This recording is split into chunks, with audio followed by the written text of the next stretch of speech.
She was standing in the middle of the home goods aisle, staring at two rolls of shelf liner as if her entire life hinged on the choice. One was covered in bright, cheerful lemons. The other was plain, safe, sensible white. And somehow, the more she tried to settle on one, the more it felt like she was failing at something much bigger than shelf paper. Her phone buzzed, an unfamiliar number. She almost ignored it until she saw the area code. "Miss Frum," a measured voice asked when she picked up. "This is Daniel Ashbury from Ashbury and Associates in Santa Paula. I'm calling regarding your grandmother's estate." Without realizing it, she dropped the lemon-printed roll into her cart. "There's something she left specifically for you," he said. "No one else." Her instructions were unusually strict. "What is it?" she asked, though the question tasted uneasy in her mouth. On the other end of the line, silence pressed down, heavy, intentional. When he finally spoke, his voice felt thinner, like he had to force the words out. "It's a chest, a hope chest." She almost laughed right there between the dish towels and bath mats.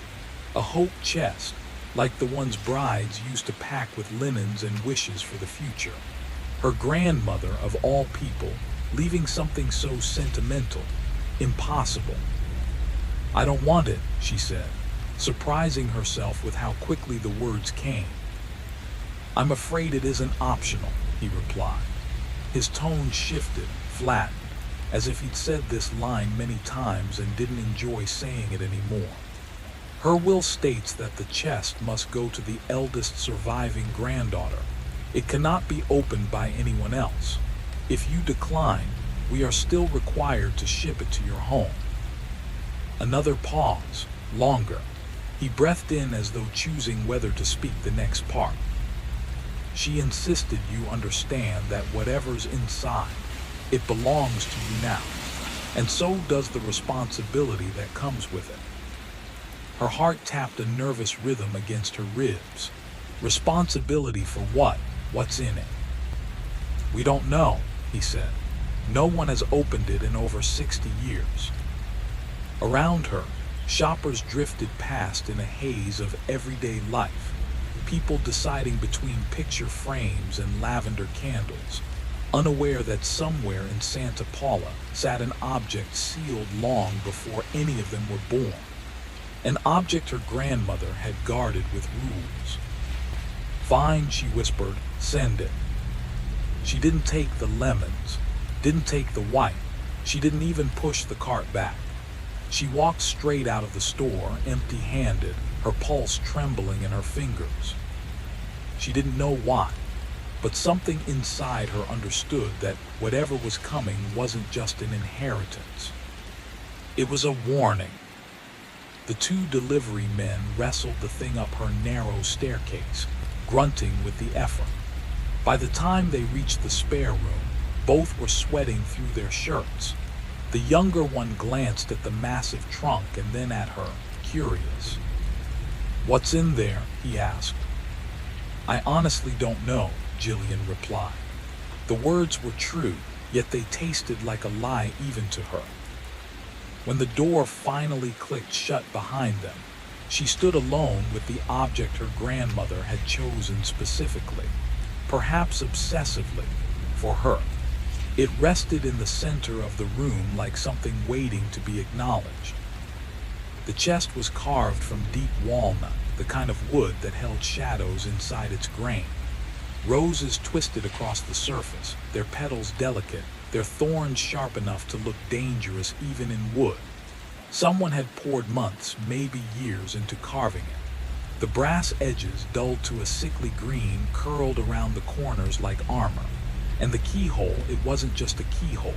It stared at her, one dark, silent pupil.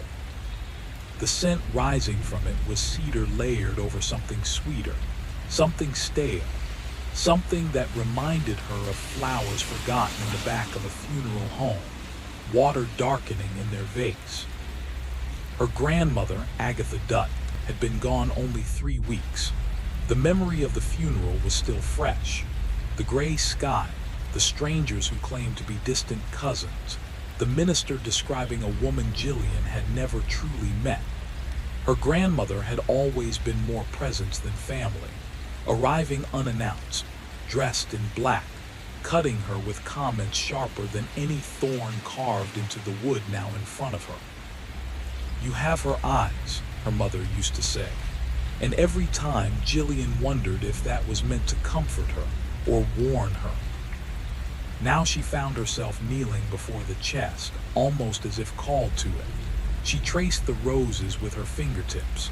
When her hand drifted lower, a carved thorn pricked her, so real, so precise that it drew a bead of blood. The droplet fell onto the walnut surface and vanished, instantly, as though the chest had swallowed it. Her pulse stumbled. She wiped her thumb, but the spot on the wood remained clean, untouched. She reached into her pocket for the envelope the solicitor had given her. He'd pressed it into her hand like someone passing off something dangerous. Inside had been a single brass key, small, worn smooth, warm when it shouldn't have been. Even now, lying in her palm, it felt heavier than its size allowed, alive in some strange way, almost throbbing. She remembered the solicitor's expression when he'd handed it over, a mix of duty and relief. "Open it alone," he'd said. She was adamant about that, and she wanted you to know that what's inside is now your burden, your responsibility. She asked him what kind of responsibility. He didn't answer. He didn't even look back when he left. Now, with the chest breathing quiet shadows in her spare room, the key pulsing lightly in her hand, she found herself frozen. Every instinct pushed her forward and held her back at the same time. She did not open it that night. She didn't open it. Not that night. Not with the key warming her palm like a pulse she didn't want to acknowledge. Instead, she went downstairs, boiled water, made tea she never touched. She stood by the window as the sun drained from the hills, watching the world fade into evening. Once or twice she reached for her phone, thinking she should tell someone, anyone, about the thing sitting upstairs. But who was left to call? Nora had washed her hands of the entire family legacy at the funeral, refusing even to glance at their grandmother's belongings. Her father had been gone for half a decade, her mother for longer. Loss had come through her life with the neat rhythm of a metronome, steady, expected, numbing.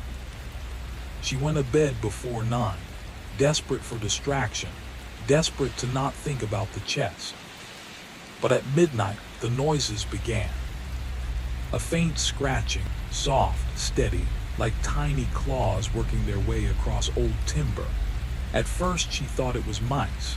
Country cottages always had a few, but the sound wasn't in the walls. It was above her, in the spare room, inside the chest.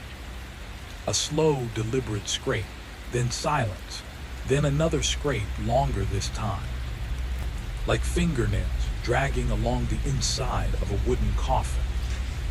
Jillian froze beneath her blankets, her breath locked in her throat.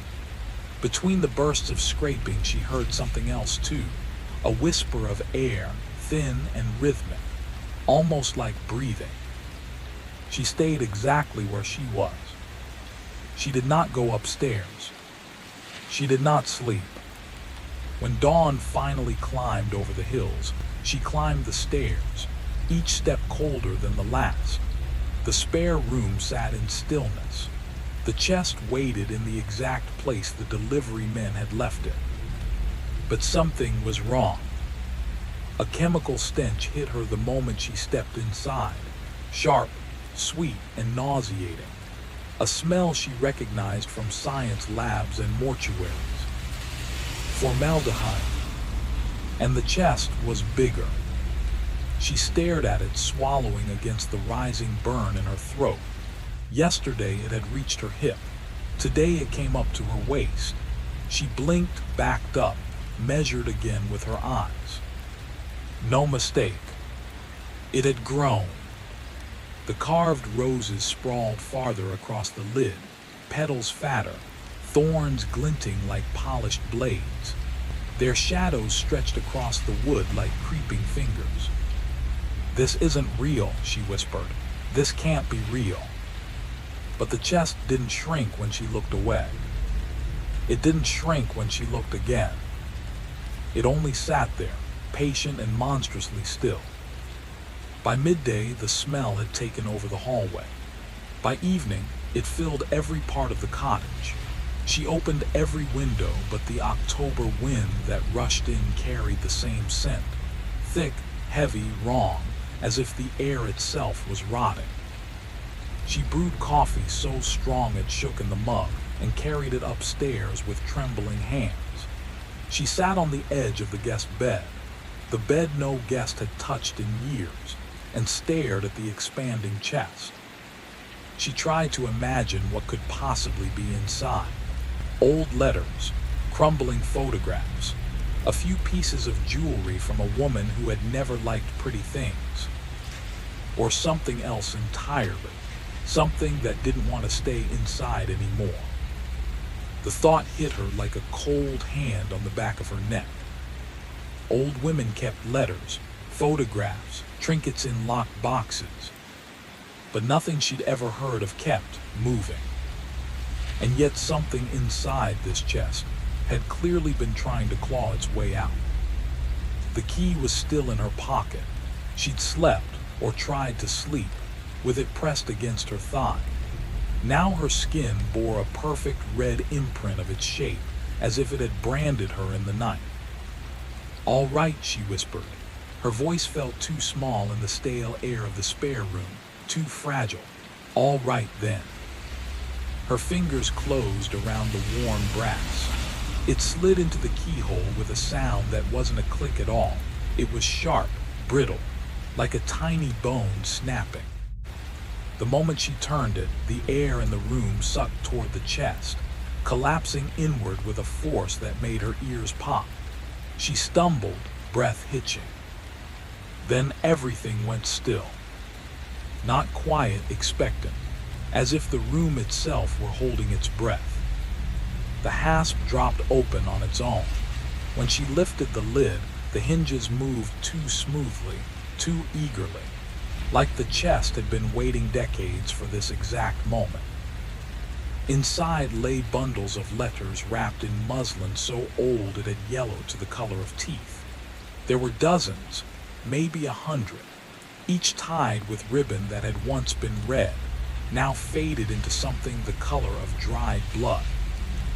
Dates were written on each bundle, beginning in 1962 and continuing all the way to. Her breath caught. 2019. Her grandmother had been adding to this collection, almost until the day she died. Jillian pulled the newest bundle free. The paper was thick, expensive, the kind people used when they wanted their words to last. The looping handwriting was familiar, painfully so. Agatha's sharp, elegant script. She'd seen it on birthday cards, on holiday envelopes, on the curt, almost clinical letter Agatha sent when Jillian's mother passed. The first letter was addressed to a man named Howard Beckworth. She smoothed it open. "Dear Howard, by now you understand that silence is the only currency worth anything. What occurred at the Kimball property cannot be erased, but it can be buried. The girl's family accepted the settlement. The matter is finished. I have the photographs of what you did to her.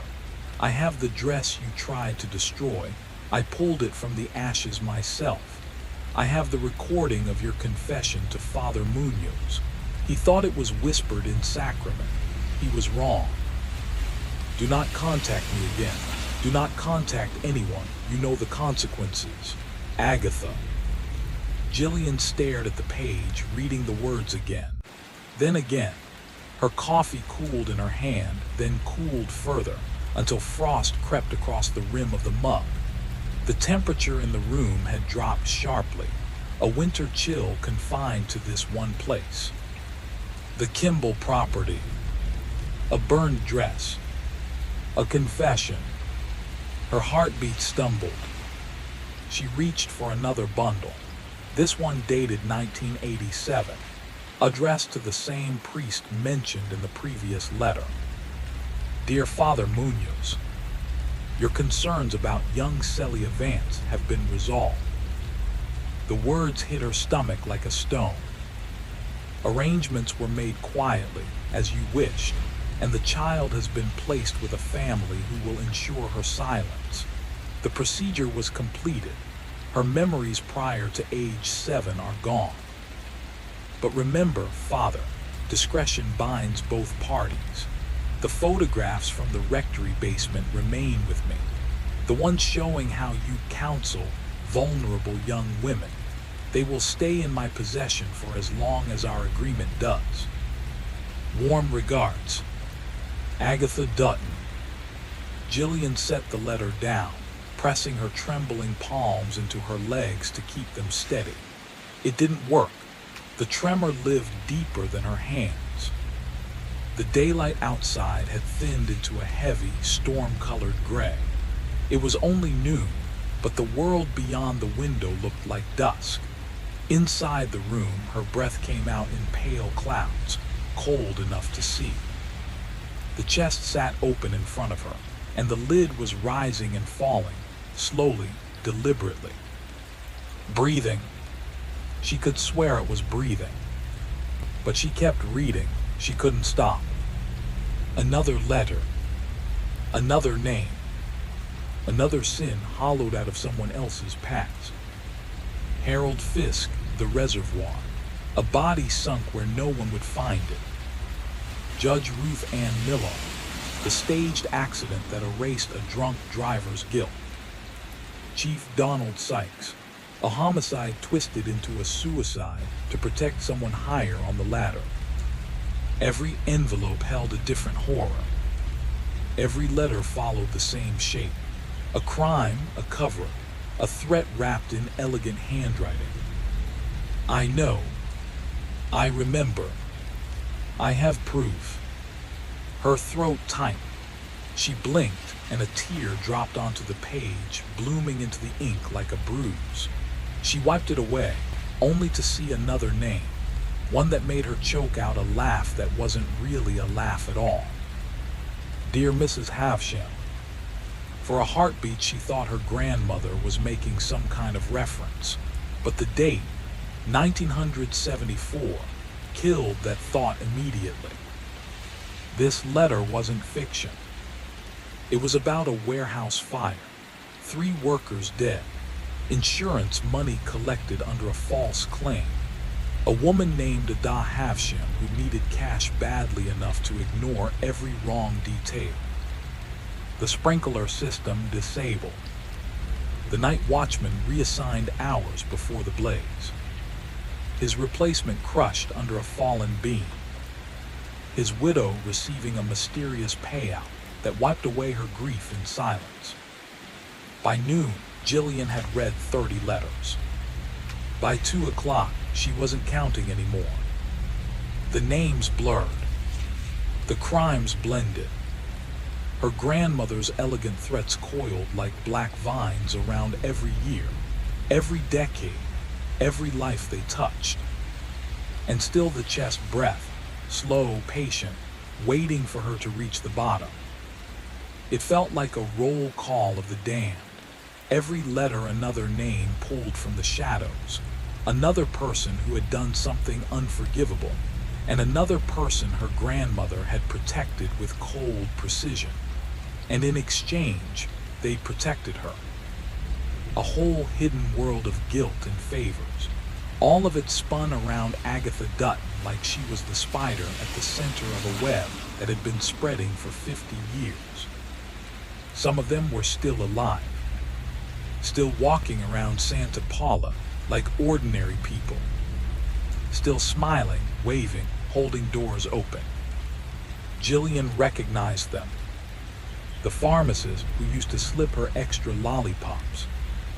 the librarian who always saved the newest books for her, the hardware store owner who'd helped her father choose his first set of tools. They'd all been part of it. They'd all owed something to Agatha. And now, God help her, they owed something to Jillian. A soft scratching started up again, rising like a whisper from the bottom of the chest, or maybe inside her own head. She couldn't tell anymore. The whole house felt like it was breathing, listening. That's when she noticed a different bundle buried beneath the others. The ribbon wasn't red, it was black. The paper wasn't just old, it felt fragile, brittle, and disturbingly warm. Blood warm, as if someone had held it close, body to body, moments before handing it over. The dates on the stack began in 1958 and ended in 1961. And these letters weren't written by her grandmother. They were written to her. My dearest Agatha. The handwriting was elegant and hungry, each stroke slanting like it wanted to flee the page. The plan moves forward as we agree. The Orville situation has been handled permanently. The school teacher won't be asking more questions about the children. I've included the evidence you requested. Destroy it once you confirm the details. I enjoyed the work, Agatha. I want you to know that.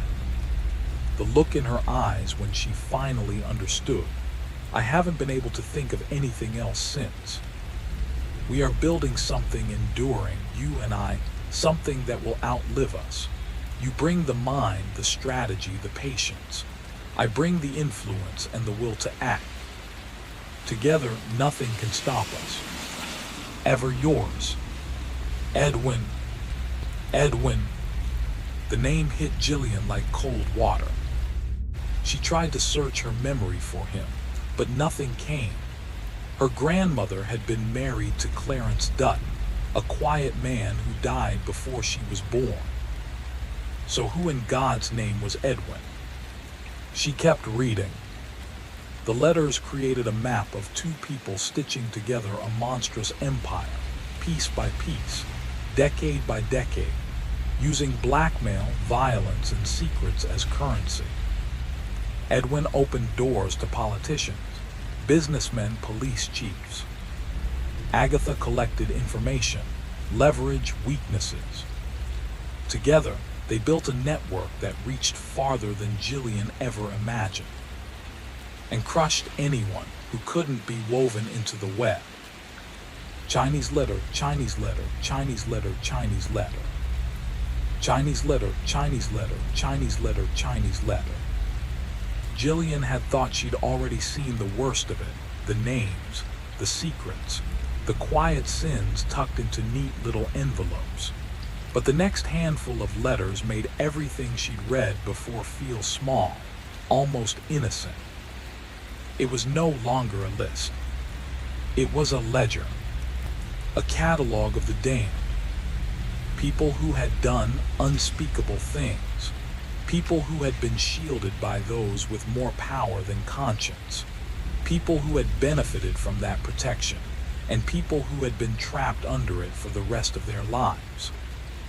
And at the center of it all, like a patient spider sitting in the heart of an enormous web woven across generations, was her grandmother.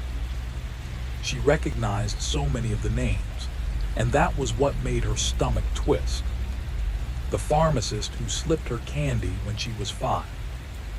The librarian who kept a stack of books waiting for her every summer. The hardware store owner who used to joke with her father about tools and weather. All of them had touched her life. All of them had been touched by Agatha Dutton. And now, God help her, they were tied to Jillian too. That faint scratching began again. In the chest, in the letters, in her head. She couldn't tell anymore. The house groaned, the walls whispered, and she felt her sanity fray like old twine. Then she noticed something strange. The next bundle wasn't tied with the crimson ribbon her grandmother favored. This ribbon was black. The paper inside was older than anything she'd opened before, brittle, fragile, and disturbingly warm, like a pulse beneath her fingertips. These letters were dated between 1958 and 1961, and they weren't written by her grandmother. They were addressed to her. "My dearest Agatha." The handwriting leaned hard to the right, elegant, masculine, like the words were trying to run off the page before anyone could catch them. "The plan continues just as we agreed. The Orville matter has been eliminated. The school teacher has stopped asking questions about the missing children." Jillian's breath caught. The writer described his work with a chilling pride, as if he were talking about hobbies, not lives ended. He wrote about the fear in someone's eyes the way another man might describe the color of a sunset. And Agatha had kept every single one of these letters. Confessions so damning they could have dragged the writer straight to the gas chamber. But then something changed. The letters abruptly stopped in late 1961. The answer was waiting in a yellowed newspaper clipping tucked between the pages. A local businessman found dead in his car. Carbon monoxide poisoning. Ruled a tragic accident. Edwin Carver, 43. Husband and father. Jillian stared at the name. It meant nothing to her. Her grandmother had married Clarence Dutton, quiet, gentle, forgettable. There, never been an Edwin in the family stories. But behind the clipping was a photo. Edwin slumped over the steering wheel, face swollen, skin tinted purple. On the back, in her grandmother's perfect handwriting, "Necessary." He was becoming unreliable. Jillian felt the truth hit her like cold water. Her grandmother had murdered him. Her partner, her co-conspirator, her lover, and then she had simply carried on, alone, refining their system, expanding it, reigning over it for the next 6 decades. The chest beneath her knees released a slow breath, a real exhale, and the papers rustled as though something inside had shifted. The room grew colder still. Frost crept across the window glass, curling into shapes that looked disturbingly like thorned roses. Jillian stopped eating, stopped sleeping. The letters consumed her life, piece by poisonous piece. She learned about the bribes, the threats, the disappearances, the accidents that weren't accidents at all. Children vanished, witnesses silenced. Her grandmother had built an empire of secrets, towering and ancient, held together by fear rather than blood. But the worst were the deaths, especially the ones that were too convenient to be coincidence. Howard Beckworth, 1985. Heart attack at 52. A familiar story in the town. A tragic one. But the letter she opened next would make sure she never slept peacefully again. The deeper Jillian read, the more the horror sharpened into something undeniable. In one letter, Agatha coolly discussed a man named Beckworth, detailing the dosage, timing, and symptoms of the medicine that would mimic a sudden cardiac event. Another message, addressed to someone whose name had been blacked out, instructed. "The photographs are back in my possession. Make sure the fuel you use leaves no signature. The fire must burn hot enough that the restraints are unrecoverable." It wasn't one isolated death. It wasn't even 10.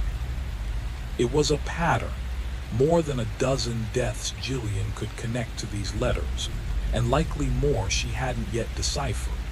Her grandmother hadn't simply influenced the town. She had ruled it. A private court of one woman, deciding fates with the cold logic of a chess player. If someone threatened her empire, they disappeared. If someone could be manipulated, they were trapped. If someone became inconvenient, they died quietly, and the town mourned without ever knowing who had orchestrated the tragedy. What chilled Jillian the most was that Agatha had kept everything. Every confession, every threat, every instruction, every piece of evidence that could have exposed her entire reign. And then willed the collection to Jillian. Why? The question gnawed at her like teeth. By the time she reached the last bundles, the modern years, the house itself felt wrong. The scratching had become a constant crawling noise, not just from the chest, but from the walls, the floorboards, even the pipes. Sometimes it wasn't scratching at all, but faint murmurs slipping beneath her own thoughts, whispering in time with the loops of her grandmother's perfect cursive. The newer letters were worse, because she recognized the names. Council members, business owners who shook her hand at the funeral, a local judge who'd kissed her forehead when she was a child. One letter from 2018 stopped her cold. It was addressed to Preston York. Agatha wrote about York's son, the drunk driving crash, the girl who died, the redacted police report, the town's quiet pressure to move on, the Morneau family still begging for answers, the leverage Agatha held over Preston, and then the part that made Jillian's stomach lurch. The drums of waste are still buried where you left them. 3 hikers dead from the runoff. Their families will want closure. I trust you understand why that must not happen. The ink looked newer than the others. Then she saw it. One final bundle, bound with the same black ribbon as Edwin's letters. On top of it was a single envelope. Separate, clean, waiting. The recipient's name was written in flawless handwriting. Jillian, and the date printed in the corner made her knees go weak. Next Tuesday, 6 days from now. Her grandmother had been dead for nearly a month. She had been barely conscious for weeks before that. There was no possible way she could have written something dated in the future, yet the handwriting was unmistakably hers. Controlled, elegant, not a hint of age or pain in a single stroke. Jillian didn't open it. She couldn't. She staggered downstairs, gripping the railing like the house was swaying. At the kitchen sink, she drank straight from the faucet, water spilling down her chin because her hands trembled too much to hold a glass. Then she made the mistake of looking at her reflection in the window. Her face had changed. Not drastically, but enough to make her breath falter. Her skin had gone pale and hollow. Her cheekbones sharper. Her eyes darker, sunken, thoughtful in a way she had only ever seen in old photographs. Her grandmother's eyes. You have her eyes. Someone had told her that as a child. Now the words felt like a warning. Jillian braced herself against the counter, knuckles blanched, heart stumbling in her chest. The envelope upstairs waited for her, written by a woman who should not have been able to write it. A letter with her name on it. A letter from next Tuesday. A letter from the dead. The date on the envelope wasn't the day it had been written. It was the day it was meant to happen. A horrible understanding settled over Jillian like a sickness. Every letter she'd read, the ones addressed to people long dead, had been the same. Each dated a few days before their deaths. Each outlining what Agatha knew, what she demanded, And what would follow if those demands were ignored? They weren't warnings. They were countdowns. She stumbled into the bathroom, fell to her knees, and retched until her stomach was empty and her throat tasted of acid. Even then, her body kept convulsing, desperate to expel something it couldn't reach: fear, poison, destiny. When she could finally breathe, she heard it. Footsteps. Above her. In the room with the chest. Measured, heavy, back and forth. From the window to the chest, from the chest to the far wall. Slow enough that whatever walked there knew she could hear it. The boards complained under the weight. Nothing living should have been up there. Jillian didn't move. She stayed pressed against the tub, arms around herself, listening to her grandmother's ghost pace for hours. The footsteps only stopped when the sun threatened the horizon. By the time she forced herself to climb the stairs again, evening had swallowed the house. The spare room was darker than it should have been, as if the walls had absorbed the night and were feeding it back slowly.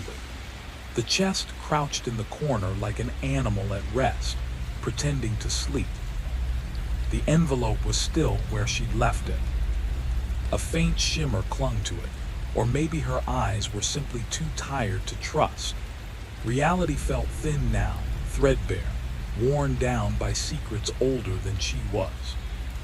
Her fingers moved without her permission. She broke the seal. Inside was a single sheet of paper. Her grandmother's handwriting stared back at her, unmistakable in its cold precision. My dear Jillian, if you are reading this, then you have opened the chest. You are frightened. You are angry. You believe me monstrous. Perhaps I was. But necessity does not ask for innocence. It never has. Jillian swallowed. The room felt colder. There are people in this world who harm without consequence. People who destroy and walk away clean. Someone must be the one to remember. Someone must hold the leash. Someone must act when others refuse to. I chose that role, and yes, I embraced it. I was capable, I was efficient, I was unafraid. Now you must be those things. Jillian's breath caught. Everything you require is in the chest. Additional materials are stored in my box at First National Bank. The key is taped to the underside of the lid. The debts that remain will need tending. Preston York's boy is stirring the waters again. You'll have to settle him. And Miriam Oates, well, she knows better than to fall behind, but fear makes people forgetful. Remind her. Jillian shook her head violently. No, she whispered. No, no, no. The letter continued.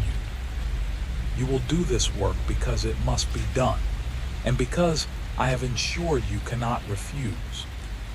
Her pulse hammered. I kept evidence on everyone, including your father. She froze. The paper seemed to breathe in her hands. If the truth of what happened to him ever reaches the wrong eyes, everything you love will be destroyed. I have protected that secret for 30 years.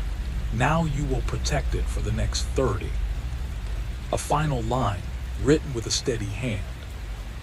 You are my blood, my legacy, my continuation. Do not disappoint me. Jillian stopped reading. For a moment, she wasn't sure if her heart was still beating, or if the violent, pounding rhythm inside her chest belonged to something else entirely, something older, crawling up out of the truth. She forced her gaze back to the next lines. Russell was not an innocent man. Whatever your mother told you, he was involved in something unforgivable in 1983. I shielded him. Without me, he would have faced the law or worse. I've enclosed the proof. Her fingers trembled as she reached into the envelope. The first thing she pulled out was a photograph. Her father, younger by decades, His face contorted into an expression Jillian had never witnessed on him, wild, frantic, filthy. His clothes were streaked with mud. His arms were coated up to the elbows like he had been digging for hours. He was frozen in the center of a dark field, caught in the harsh beam of a flashlight. In one hand he clutched a shovel, in the other a tiny shoe. Pink, small enough for a 6-year-old, smeared with dirt.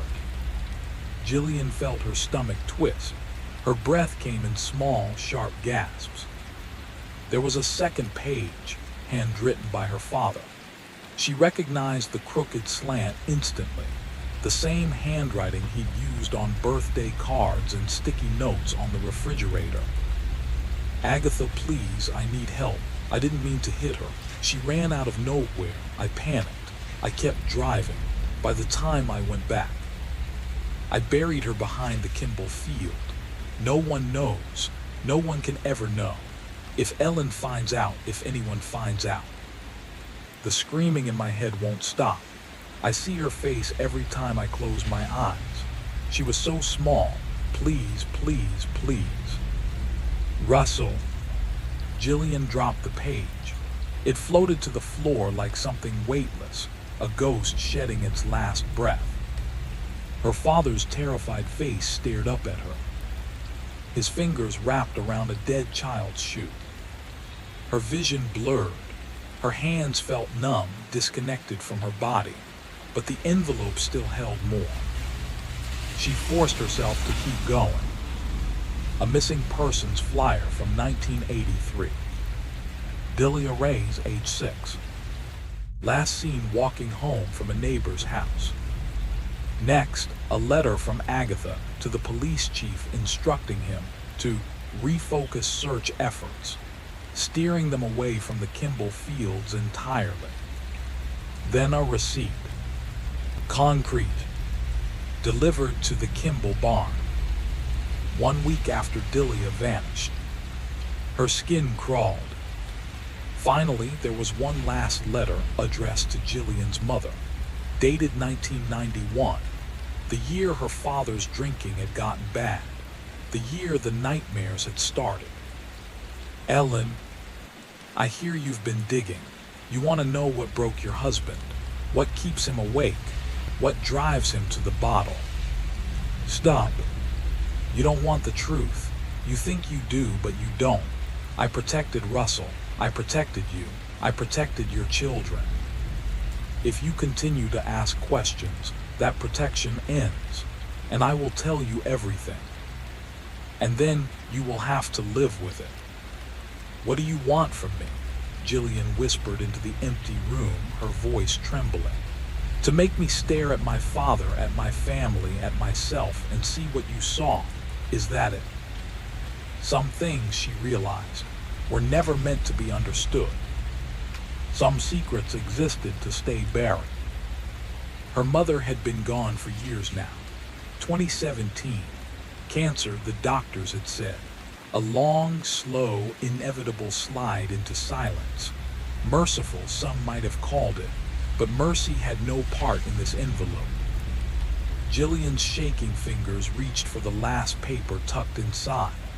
A prescription form, her grandmother's handwriting exact and unyielding. Clipped to it, a note. "Ellen has grown dangerous. She talks of the law, of conscience. Russell cannot contain her. He is broken, incapable, and too drunk to intervene. This will ensure she does not suffer. She simply will not wake. The problem is contained." Jillian let the papers fall. They littered the floor in chaos. Her father's confession, her mother's death sentence, the photograph of the little pink shoe, all fragments of her family history displayed like evidence in a court of the damned. Her grandmother had killed to protect a secret, had killed because conscience had surfaced in the wrong place at the wrong time. Agatha had decided that Ellen had become a liability, and now the burden, the horror, the knowledge, belonged to Jillian. She bent to gather the items. The photograph of her father, wide-eyed and desperate, slipped into her fingers. She raised a lighter and let the flame touch its edge. The paper blackened, smoke curling up in thin, choking spirals. Pain shot through her hand, sharp, violent, unrelenting. Her fingers clamped around the lighter like iron. Her arm twitched and spasmed, wrenching sideways as though some invisible hand had taken control. The photograph dropped, scorched but whole. She tried again and again. The hand would not obey. Trembling, useless, frozen. And then the voice. Low, calm, absolute, in her mind, in her bones. You will not destroy what is mine. It's not yours, Jillian rasped, defiance trembling in her chest. You're gone, dead, this is mine now. The resistance broke her. Pain lanced up her arm, over her shoulders, stabbing into her chest. Her heart stuttered. Her lungs rebelled. Every breath felt stolen. A weight pressed down from everywhere and nowhere, and she understood with terrible clarity she had never had a choice. This blood ran through her veins.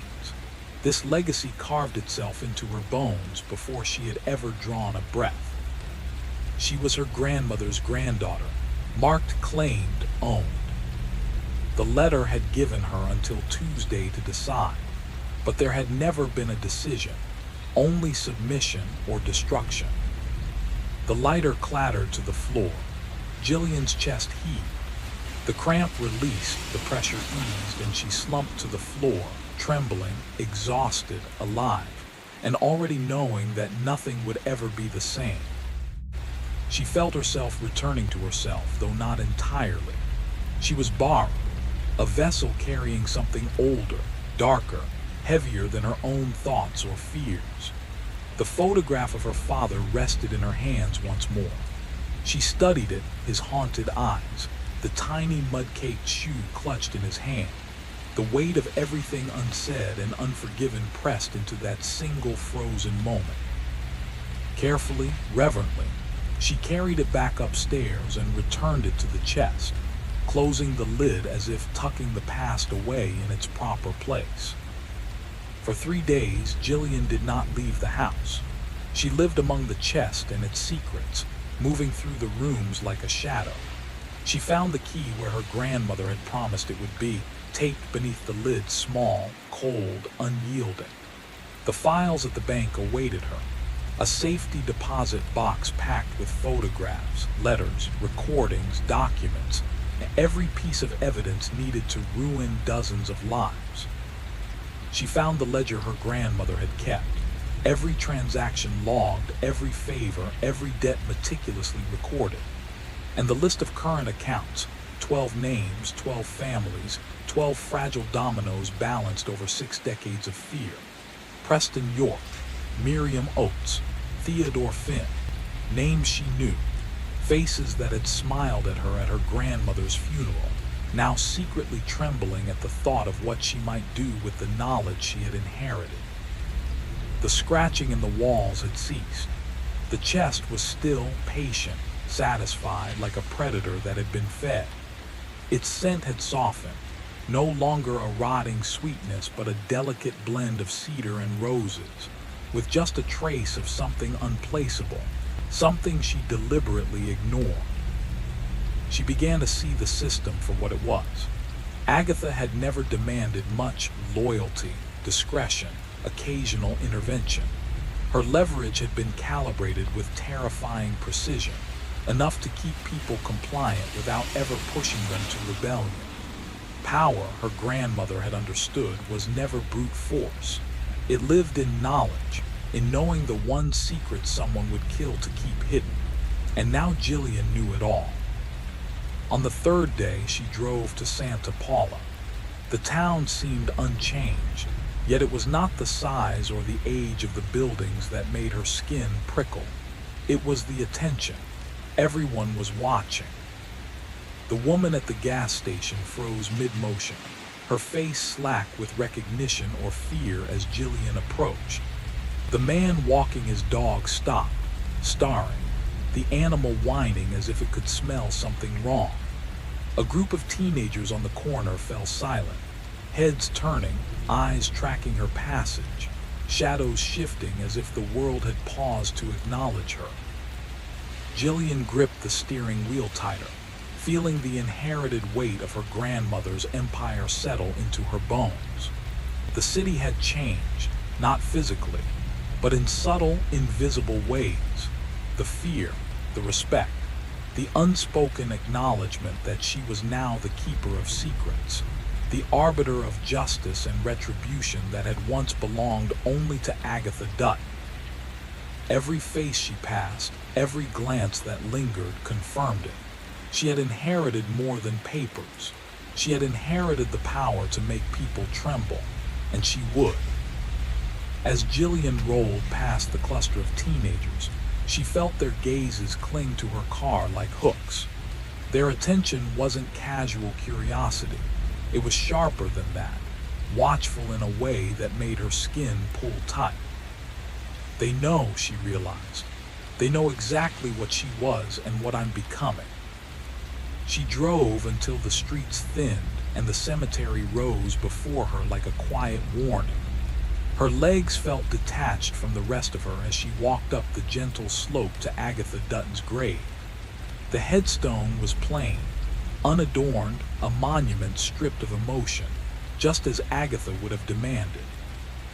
The newly turned soil had already surrendered to the steady creep of grass, nature stitching itself back together, as if her grandmother had never been there at all. "Why me?" Jillian whispered to the stone. "Why not Nora? Why not someone who actually wanted this?" The earth stayed silent, but behind her footsteps pressed into the grass, measured, heavy, deliberate. She turned. A man stood at the edge of the burial ground, late 60s, dressed too well for grief, with a sickly pallor stretching across his face. The way he looked at her carried the same brittle terror she had felt echoing through the town. "Mrs. Dutton," he called, voice splintering on the name. She didn't blink. "It's Jillian," she said. "Jillian from." He shook his head slowly. No, I know exactly who you are." He moved closer, stopped, seemed to swallow back years of dread. "I'm Preston York. You must have read the file." "I read everything." Her voice was unrecognizable even to herself, steady, cold, carved from the same granite as Agatha's headstone. "Your son killed a little girl. You buried it, and my grandmother helped you hide her." The words hit him like blows. He swayed. It wasn't intentional," he rasped. "Dalton was drunk. He panicked. He didn't know." "He hit a child," Jillian cut in. "He left her there. He went home to sleep." Her tone held no anger, no judgment, only a clinical finality. "These are the facts. Nothing else matters." Preston's breath stuttered. What do you want from me?" She looked at him, this trembling man who had sacrificed an entire family's peace to keep his own son free, who had clung to Agatha's shadow instead of courage. She waited for something to shift inside her, sympathy, fury, disgust, but nothing came. Only a terrible, hollow hunger. "The payments continue," she said quietly. "The terms are unchanged. I'll contact you when I require something." His voice cracked. "And if I do?" Jillian felt something click into place behind her eyes, an inherited stillness, ancient and merciless. "Then the Morneau family learns what happened to their daughter. The authorities learn about the hikers, and your wife finds out about the Riverside Motel photos, the ones involving the underage girl." A sound escaped Preston, small, sharp, broken, like a wounded creature. He stumbled back until his hand slapped against a headstone to steady himself. "I'll pay," he gasped. "God help me, I'll pay." "Yes," Jillian said, turning away. "You will." She walked back to her car without hesitation, without guilt, without the faintest urge to look behind her. She didn't have to see him to know he was still standing there, collapsing in on himself among the graves. Her grandmother's kingdom was hers now, and Santa Paula already knew it. She felt it again, the invisible weight of his gaze pressing down her spine. Even as she drove away, Preston York's fear clung to her, lingering like a living thing. The town itself seemed alive, watching. Windows reflected her headlights. Doorways framed her passing. Faces in the streets twisted, half in recognition, half in dread. It all made sense now. Agatha had never left Santa Paula because she didn't need to. This was her empire. These people were her subjects. And now they were Jillian's. 6 weeks later, the photographs lay spread across her desk. The woman in them was barely 20, tears streaking her young face. Jillian observed them with the same detached precision she had once used to study her grandmother's letters. Composition, lighting, angle, every detail noted, every detail weaponized. Across from her, the man in the photograph sat, a city councilman, married, 3 children, a veneer of family values, respectability. Yet beneath it, he was corrupt. He held the deciding vote on a development project that would destroy the county's last wetlands. Developers were lining his pockets, blind to the evidence Jillian now held, the offshore accounts, the hidden gifts, the history of transgressions meticulously documented by Agatha over decades. Jillian picked up her pen. The words flowed with an eerie ease, her hand guided by the rhythm of her grandmother's voice she had learned like a second skin. Threats were implied, never spoken. Consequences hung in every sentence. The councilman would understand. They always did. Beside her, the chest breathed. She had moved it into the spare room, her office, her sanctuary, her throne room. It had grown taller over the weeks, its carved roses sprawling across every surface like ivy. Some nights she swore she heard it inhale. Sometimes she inhaled with it, synchronizing her pulse with its slow, deliberate rhythm. Finished, she sealed the envelope and placed it in a neat stack. Tomorrow it would go out 1 letter, 4 more to follow. Each reminder a whisper of obligation, a gentle nudge toward compliance. Next week, she would return to the bank, update the files, add the new dossiers she had compiled, remove records of those who had outlived their usefulness. The work was infinite. It would always continue. Jillian stood and walked to the window. The sun sank low over the hills, spilling gold and rose across the horizon. For a heartbeat, the beauty made her chest tight. She remembered why she had moved to Ojai, for the light, for the calm, for the illusion of safety. But the illusion was gone. She turned from the window, eyes falling on the chest. A soft, almost imperceptible exhale of air moved through its carved roses, and she smiled. The empire of shadows, secrets, and power was hers, now and forever. They grew inside you, like roots, like a parasite winding through your flesh, your blood, your mind. You carry them long after everyone else has forgotten. You become the secret. Jillian stared into the glass again. The woman looking back was not the one who had walked into this house weeks ago. That Jillian was gone. Thin, sharp eyes rimmed with shadows she didn't remember earning. Hands veined like old rope, skin cold and unyielding. She touched her face. Too smooth, too hard, too patient. In that reflection, for the briefest heartbeat, her grandmother's eyes glimmered the same calculating patience, the same quiet command. And she smiled. The smile wasn't hers. It belonged to Agatha. It had always belonged to Agatha. She turned to the chest. A new letter lay atop the bundle she had just completed, addressed to a woman she would never meet, 20 years in the future. Her hand had written every word, her mind had designed every consequence. It explained the system, the files, the debts, the obligations. It explained the cost of refusal. It explained what had been done to protect this girl without her ever knowing. It explained inevitability. Her grandniece would understand one day. She would have begged. They always did. Outside, the fog rolled in, thick and gray, tasting of salt and cold and something else she couldn't name. The hills, the trees, the roads swallowed by white. She could hear the fog pressing against the house, seeping into the walls, curling into the corners, curling into her chest. The chest exhaled, a slow, deliberate movement. Its carved roses seemed to twitch, thorns catching and releasing shadows, petals folding and unfolding like mouths tasting the air. Always hungry, always waiting. Jillian picked up her pen, letters to write, debts to collect, secrets to preserve. The weight of it settled on her shoulders, pressing, bending, shaping her.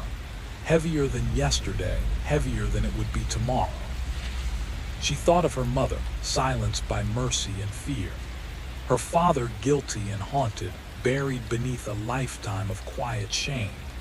The little girl in the pink shoe, crushed beneath concrete in a barn that no longer existed, bones still waiting, still silent.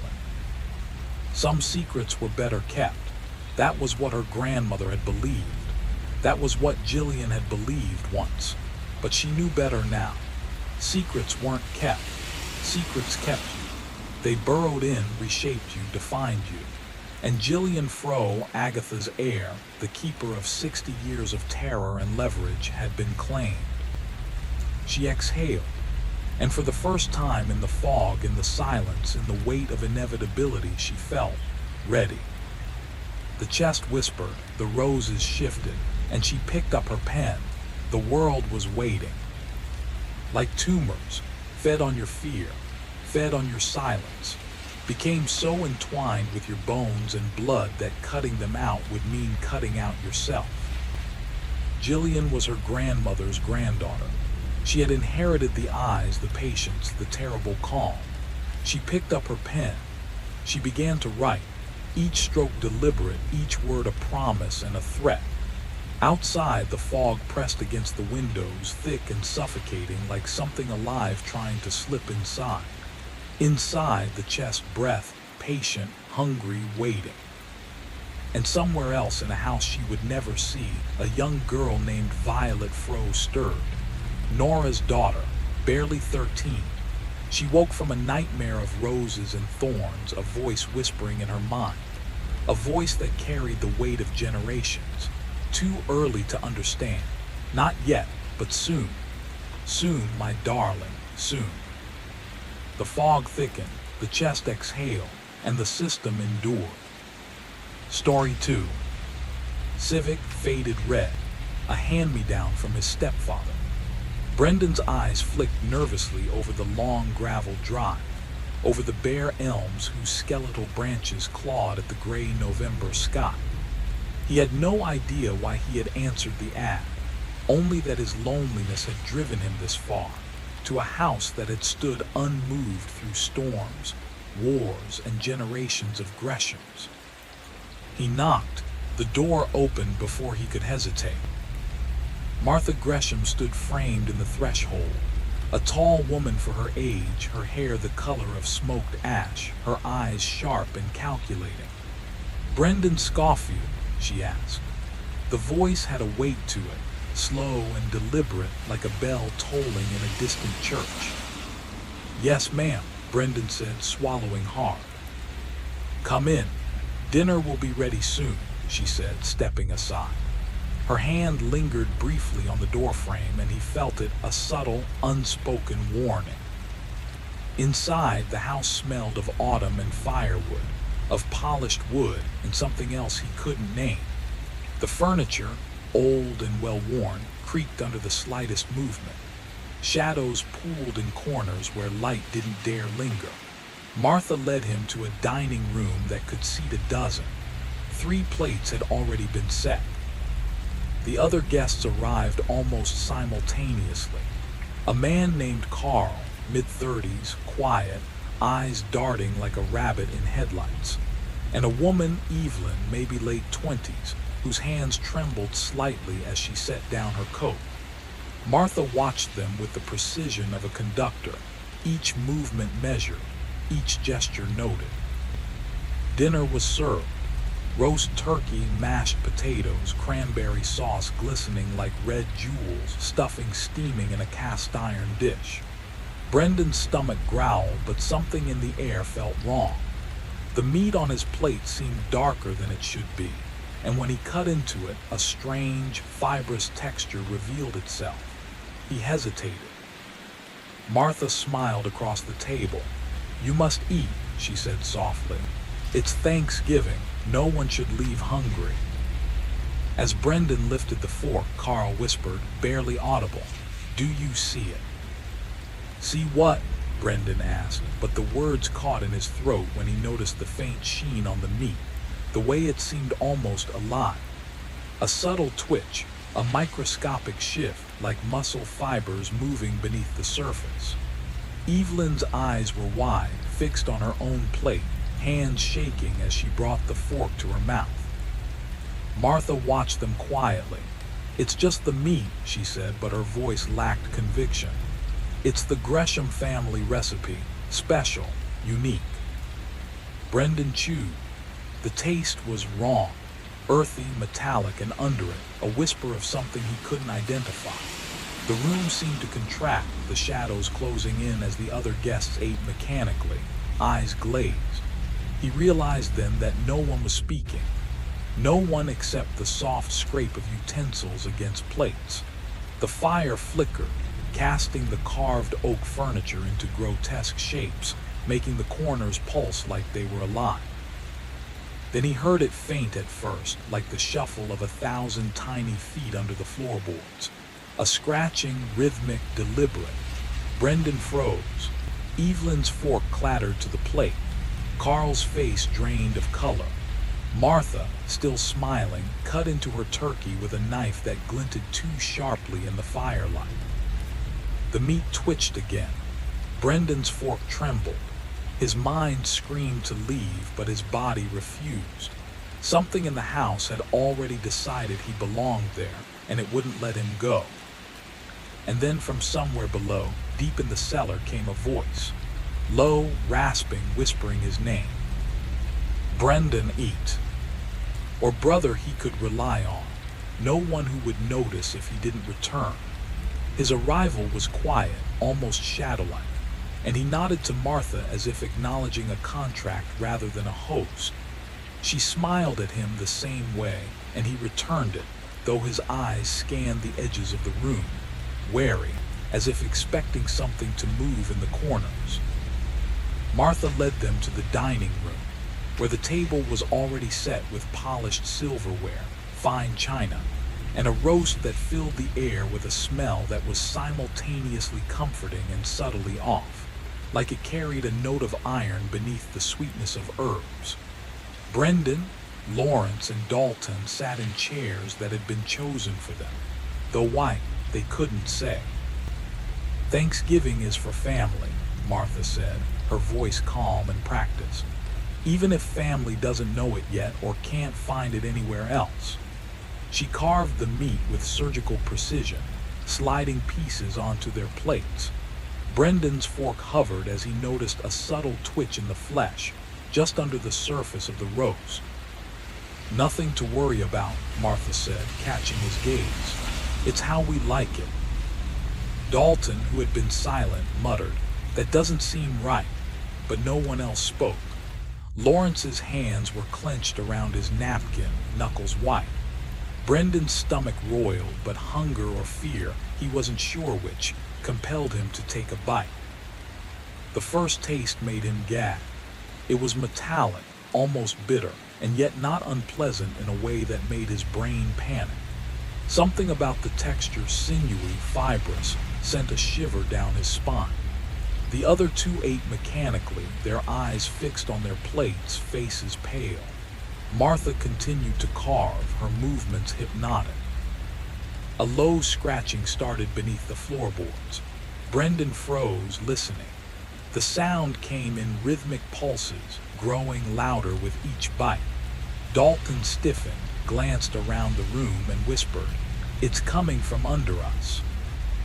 Martha didn't flinch. She simply smiled almost indulgently. "You'll get used to it," she said, "or you won't." The lights flickered, shadows dancing across the walls. Brendan's eyes darted to the meat again. This time, a small twitch, barely perceptible, moved along the fibers. A faint, wet sound accompanied it, like a whisper of life trapped beneath the surface. Dalton dropped his fork. Lawrence didn't dare speak. Brendan wanted to run, but found himself frozen, compelled to continue. The house seemed to breathe around them, the walls contracting, the ceiling lowering ever so slightly. Martha's smile never wavered. "Eat," she said softly, almost a command, "and be thankful. Everything else will take care of itself." And as Brendan obeyed, the whisper beneath the floorboards grew into a chorus, a symphony of something wrong and waiting, the house itself alive and hungry for their compliance. Kept by the front door, the one that crackled with chatter she had been listening to for decades. She knew who had been arrested, who had disappeared, and who had simply been unlucky. She hummed quietly as she worked, the sound too sweet, too domestic, for the house that seemed older than memory itself. Brendan fidgeted with the cider again, noticing the faint, almost metallic tang he hadn't tasted before. Lawrence stared at the television, pretending interest, but his eyes flicked constantly to the kitchen, to Martha's hands, to the knife now resting on the counter. Dalton's gaze roamed the room like a predator's, the only one aware of the unspoken tension threading through the air, though he didn't yet know its source. At exactly 4:00, Martha called them to the table. The dining room was bright, warm, a deceptive haven from the gray November shadows outside. The centerpiece was the roast, glistening with juices, surrounded by carefully arranged vegetables. The aroma was comforting, but Brendan's stomach knotted as he noticed something subtle. The meat seemed tense, almost twitching under the surface. Martha's eyes caught his. "Dig in," she said with the same calm certainty that had guided her through countless Thanksgiving dinners. "There's enough for everyone to feel at home." Brendan cut a slice. The knife slid through the meat effortlessly, almost too easily. He raised the piece to his mouth, hesitated, then took a bite. The taste was sharp, iron-rich, with an almost imperceptible movement under his teeth. He froze, swallowing quickly, heart racing. Dalton's eyes narrowed. Lawrence's fork trembled, but Martha's smile never faltered. A scratching began beneath the floorboards, faint at first, then growing louder, syncopating with Brendan's heartbeat. It wasn't coming from the house, not entirely, but from something beneath. Dalton's chair scraped lightly as he shifted, whispering, "Do you hear that?" Martha only hummed, slicing another piece, setting it before them. "It's part of the tradition," she said softly. "Something old, something kept, something necessary." Brendan's stomach churned. He wanted to stop, to run, but his body obeyed, chewing mechanically, tasting something that should have been impossible. Lawrence's hands shook as he reached for water. Dalton leaned back, a thin line of sweat tracing his temple. The metal tang grew stronger, more insistent, and with it came a wet, subtle squirming sound, almost imperceptible if one wasn't listening closely. Brendan's mind screamed, but his body moved again and again, compelled by some invisible force he didn't understand. Martha watched them, a gardener admiring her well-tended plot, the perfection of her selection. "You're all part of it now," she said, voice soft, almost tender. "Thanksgiving isn't about what you eat, it's about what you become." And in the flickering candlelight, the roast twitched again. The floorboards beneath it shivered, and the house exhaled, alive with anticipation, waiting for the final course. The den smelled faintly of smoke and old varnish. a lingering echo from years he'd spent volunteering at the firehouse.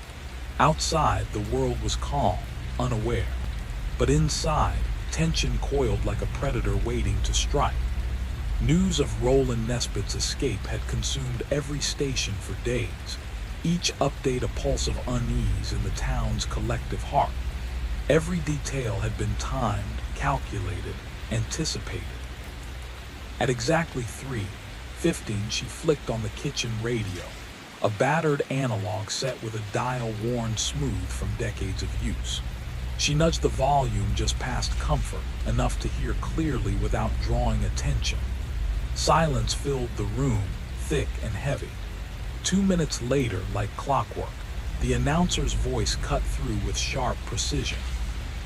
Authorities continue their search for Roland Nesbitt, who escaped custody during a hospital transfer earlier this week. Nesbitt is wanted in connection with multiple homicides across Connecticut and Rhode Island, and is considered extremely dangerous. Residents are advised to secure their homes and report any suspicious activity immediately. The broadcast went on, painting a rough picture. Male, mid to late 30s, medium build. Vague enough to unsettle, specific enough to ignite suspicion. Lawrence's gaze flicked to Dalton. Average build didn't fit. Dalton was broader, stronger, but the age range was close. He cataloged every detail with the cold efficiency he applied to quarterly reports. The knife clipped to Dalton's belt, the rough edges of his posture, the blankness in his personal history. Slowly, the fragments formed a pattern he recognized from documentaries and true crime specials. The most dangerous people often wore masks of ordinary. Brendan froze. Young, naive, he still clung to the belief that evil announced itself, that it would always be obvious. But experience and podcasts had drilled a different lesson into him. Monsters don't give warnings. They charm, they blend, they wait. He studied Dalton, each scar, each hardened gesture, each flicker of reticence, and understood the subtle language of someone shaped by constant movement and survival. Dalton felt it immediately, the weight of scrutiny pressing in like a storm. He had been the outsider enough times to read the signs, eyes measuring him, dissecting him, weighing him. He shifted, the leather of his jacket groaning in protest, and instantly both Brendan and Lawrence stiffened, bodies taut with tension. The air thickened. Every breath, every glance, every minor sound carried danger. In that quiet, unassuming room, the balance of power had shifted. A predator was present, not announced, not obvious, but undeniable. And everyone inside knew deep down the rules had just changed. Martha returned carrying a platter of deviled eggs, each one arranged with almost surgical precision, their glossy surfaces catching the soft light of the dining room. "How is everyone holding up?" she asked, her voice warm, almost musical. "Anything I can get for you?" "We're fine," Lawrence replied, his tone clipped, carrying the practiced cheer of someone masking unease. "Do you need a hand in the kitchen?" Brendan offered, a hint of nervous politeness in his voice. "Oh no, I've got it all handled," Martha said, brushing away the concern like a moth. "I do this every year. I enjoy having young faces around. It brightens the house." Her gaze lingered on each of them just long enough to make every pair of eyes feel examined, weighed, noted. "Such a blessing," she murmured, and then she disappeared again, leaving them with the deviled eggs and a subtle mounting tension that seemed to press down from the ceilings. The television flickered in the background, a football game playing on muted drama. A player went down hard, and the camera lingered on his grimace, capturing every line of pain. Commentators speculated about playoff odds, oblivious to the weight gathering in the room off-screen. At 3:42, Lawrence excused himself, muttering a polite reason, and Martha guided him upstairs, her steps silent on the narrow staircase. The handrail had been worn smooth from decades of contact, polished by countless hands before his own. The air grew cooler with each step. The second floor felt less alive, as if the house itself held its breath. The bathroom was pristine, wallpapered with faded floral prints, fixtures from another era gleaming under a soft overhead light. Lawrence washed his hands, drying them on a towel embroidered with initials that were Martha's. On his way back, his gaze caught a slightly ajar door. He paused, listening. The soft hum of the television below, the quiet creak of floorboards. Curiosity nudged him, and he nudged the door wider. The room was tidy, nondescript, a guest bedroom with quilted bedding and matching furniture. But one object disrupted the uniform calm, a brown leather coat folded neatly on the dresser. Dalton's coat. Lawrence's heart skipped, memories of Dalton shrugging it off when Martha commented on the warmth of the house flashing in his mind. Before his mind fully registered the act, his hand moved. He lifted the coat, feeling the familiar weight, guided by some instinct he didn't question. He found a pocket weighted with something firm. Fingers brushing the fabric, he retrieved a folding knife, 4 inches long, the handle stained dark near the base. Brown. Not crimson, yet his mind filled the blanks instantly. Old, oxidized blood, cleaned poorly.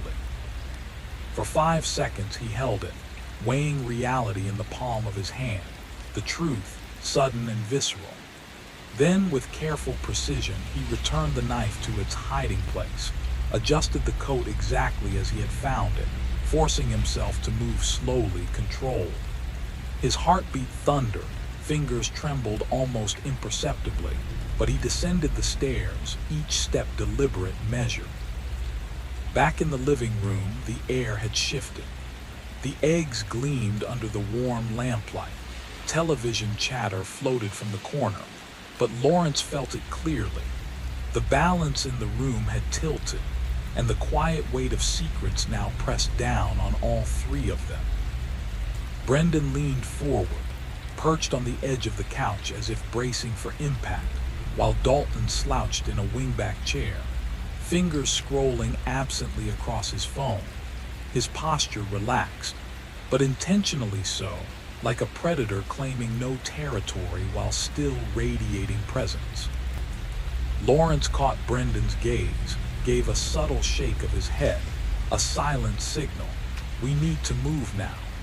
Brendan's pupils widened just enough to betray his understanding. I think I'll check if Martha needs a hand, he said, rising with a casual air that belied his tension. Lawrence followed, their steps quiet on the hardwood.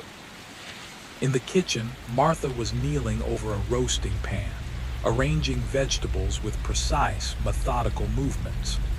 Mrs. Gresham, Lawrence began, lowering his voice, may we speak with you for a moment? Of course, she said, setting the pan down and wiping her hands on her apron. Concern softened her features. Is everything all right? Lawrence cast a glance toward the living room, where Dalton remained just out of sight, then back to Martha. Did you hear the news this afternoon about the escaped prisoner? Oh yes, she said, a frown tugging at her brow. It's terrifying. Makes you wonder about the state of the world, doesn't it? Martha, Lawrence leaned closer. I don't want to alarm you, but we need to be careful. I found something upstairs in the guest room. He lowered his voice even further. A knife. In his coat pocket. There appears to be blood on it. Martha's hand flew to her mouth, eyes widening in the exact way someone would react upon realizing they'd unknowingly invited danger inside. Oh my, oh dear, are you sure? I saw it myself, Lawrence said, and he matches the description from the radio. I'm not trying to frighten you, but I think we need to consider that he might be the man they're searching for. Brendan's chest rose quickly, breath shallow. What do we do? We're so far from anywhere. How long would it take the police to get here? 15 minutes, maybe 20, Martha replied, voice trembling. The state police are stationed in Asheville, but they need to dispatch from there. Lawrence's mind raced, falling into the patterns that had always helped him solve problems. We can't just call while he's in the other room. If he realizes what we're doing, and if he's truly who we think, he could panic. He's bigger than both of us combined. What if we're wrong? Brendan asked, the words lacking conviction. He wanted to be wrong just as desperately as Martha wanted reassurance. The knife, the blood, the timing, the description, Lawrence said, each word weighted with certainty. It's too much to be coincidence. The three of them stood there, silent except for the faint crackle of tension, calculating danger and the slim probabilities of survival. In the living room, Dalton shifted in his chair. The leather groaned under his weight, a sound that seemed louder than it should have been. Martha looked at Lawrence and Brendan, reading the fear and resolve etched into their faces. The house, so long accustomed to quiet, now held its breath with them. Chinese letter, Chinese letter, Chinese letter, Chinese letter.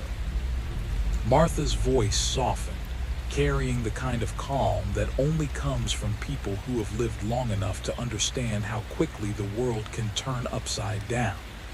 My husband kept a shotgun, she murmured, for pests around the property. It's in the den closet. I haven't touched it in years, but it should still work. Brendan swore under his breath. The reality of their situation was settling on him like a weight he couldn't lift. I'm not saying anyone should fire it, Martha added, her tone steady, almost practical. But if that man is truly dangerous, we have to think about our safety. Just having the gun might be enough to keep him from doing anything until the police get here.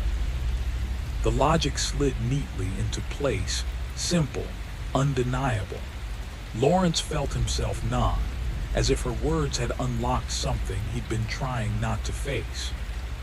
Where's the den? He asked.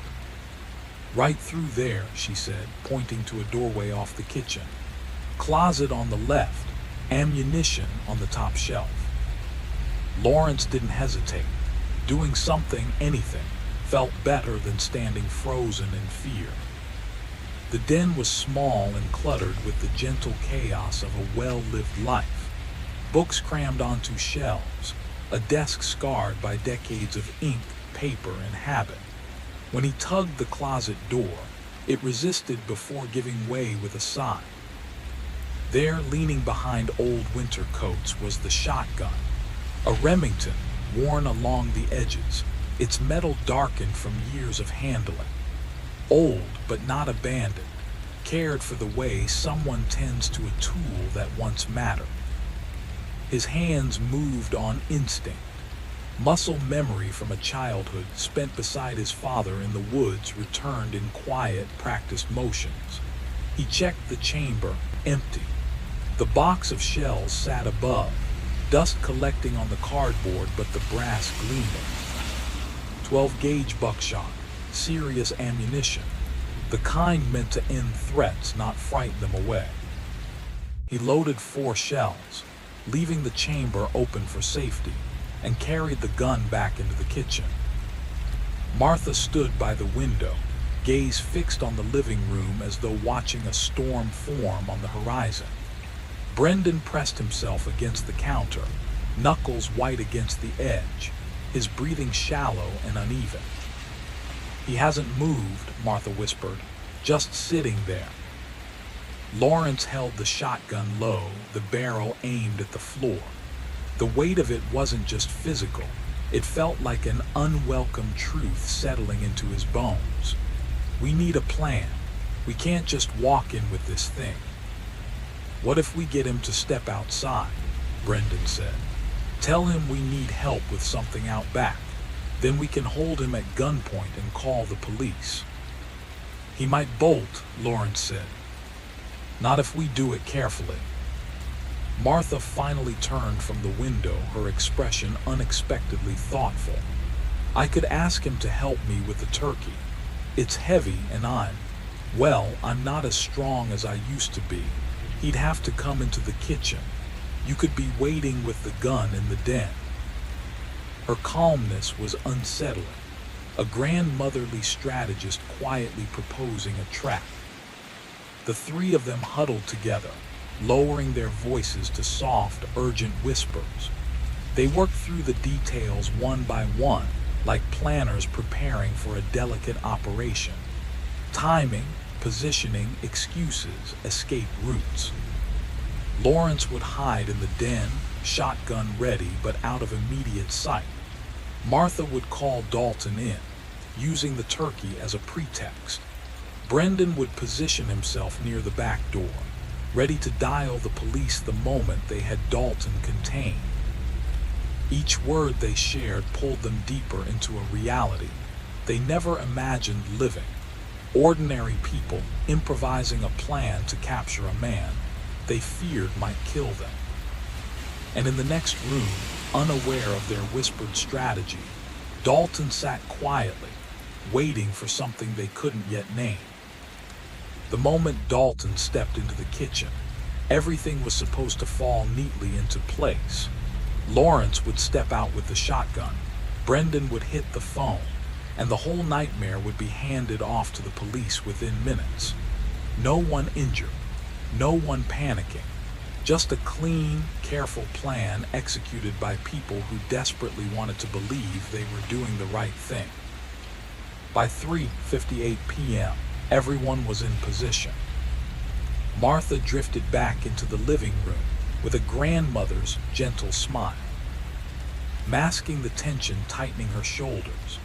Lawrence hid in the den's shadowed doorway, shotgun lowered but ready, his heartbeat echoing louder than the old house's creaking boards.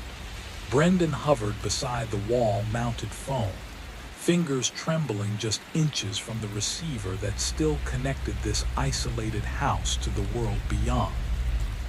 "Mr. Reeves," Martha called, her voice thin and pleading. "Would you mind helping me for a moment? The turkey, done, and I'm afraid I'll drop it." Dalton lifted his head, pulling himself out of whatever article he'd been reading. He'd been flipping through updates about the escaped fugitive, replaying the vague description in his mind, trying to figure out why the two younger men kept glancing at him like he carried a storm in his pocket. "Sure," he said, pushing himself up. "Tell me what you need." He followed Martha into the kitchen, ducking slightly under the doorway, the cramped room making his heavy build seem even larger. The smell of roasted meat and herbs filled the air. On the counter sat the turkey, dark, glossy, steaming. "There," Martha said softly, stepping aside. Dalton moved toward the roasting pan, reaching for the handles, and the world snapped into a different shape. Lawrence stepped out from the den, shotgun rising, voice sharp enough to cut the room in half. "Don't move. Keep your hands where I can see them." Dalton froze, one breath then another.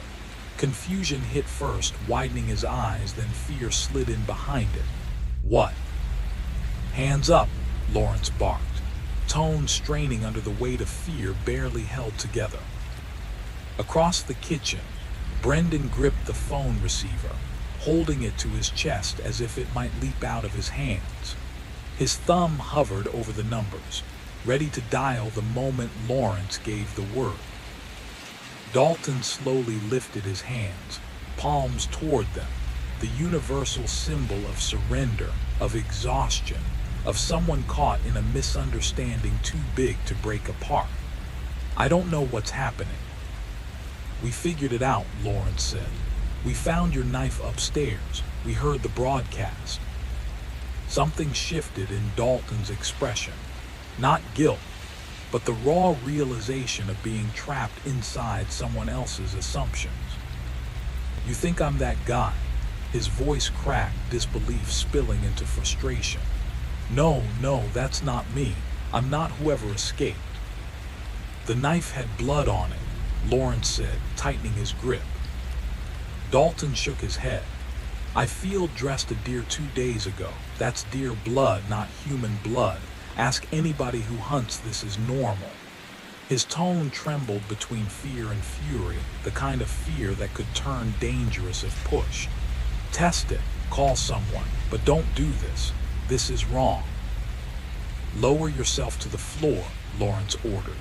Knees down, hands behind your head. Dalton didn't move, not out of defiance, but because he understood exactly what could happen if he made the slightest wrong gesture. You're making a mistake, he whispered. And for the first time, the doubt hit all three of them at once. Knees hit the cold linoleum and Lawrence's shotgun didn't waver. His finger rested along the trigger guard, ready yet restrained. This was uncharted territory for him. He'd never held life and death in such a literal way before. The weapon felt impossibly heavy, each ounce loaded with consequence. Dalton's movements were deliberate, cautious.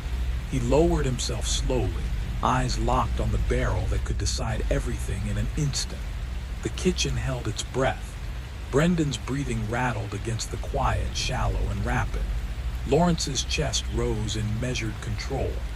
Dalton's inhalations were steady, deep, a counterweight to the tension in the room. Martha hovered near the stove, her hands folded, face etched with calm worry. When Dalton's knees met the floor, a subtle shift passed through him. This was a man hardened by the world, scraped knuckles, bruised ribs, a lifetime navigating danger. Compliance didn't always save you. Resistance could sometimes be the only way out. Lawrence's voice broke the silence. Don't.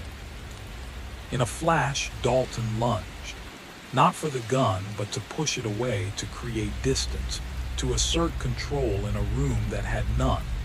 It was instinct, the pure animal understanding that stillness meant death. The shotgun roared. The blast exploded through the confined space, rattling cabinets, shaking the aroma of roasting turkey and pie. 9 pellets tore through the air, each one heavy, precise, devastating. Dalton's body jerked violently, colliding with the counter, then collapsing to the floor in a spreading pool of red. His hands clawed at his chest, finding what shouldn't exist, grasping at pain and the sudden betrayal of flesh. The sounds that came from him were raw, liquid, the noise of life escaping under brutal force. Lawrence froze, shock locking his muscles. The barrel still smoked, fingers trembling on the trigger, ears ringing from the blast. He slowly lowered the gun, hands shaking as he set it against the counter. Brendan had moved to the sink, heaving violently, clutching the porcelain with white-knuckled desperation, vomiting uncontrollably.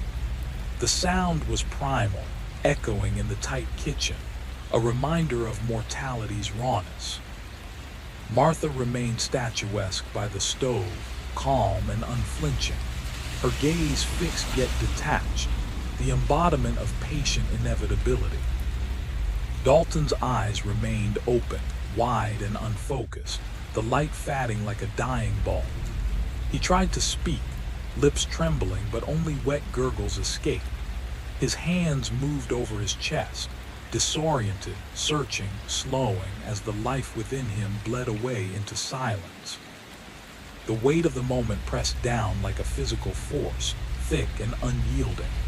Dalton Reeves lay motionless on the linoleum, the blood pooling beneath him in dark, unpredictable patterns.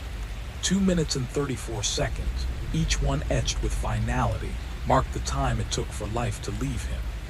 When the last shudder passed, the kitchen became a cavern of silence, the air heavy and almost viscous, as if it too mourned what had transpired.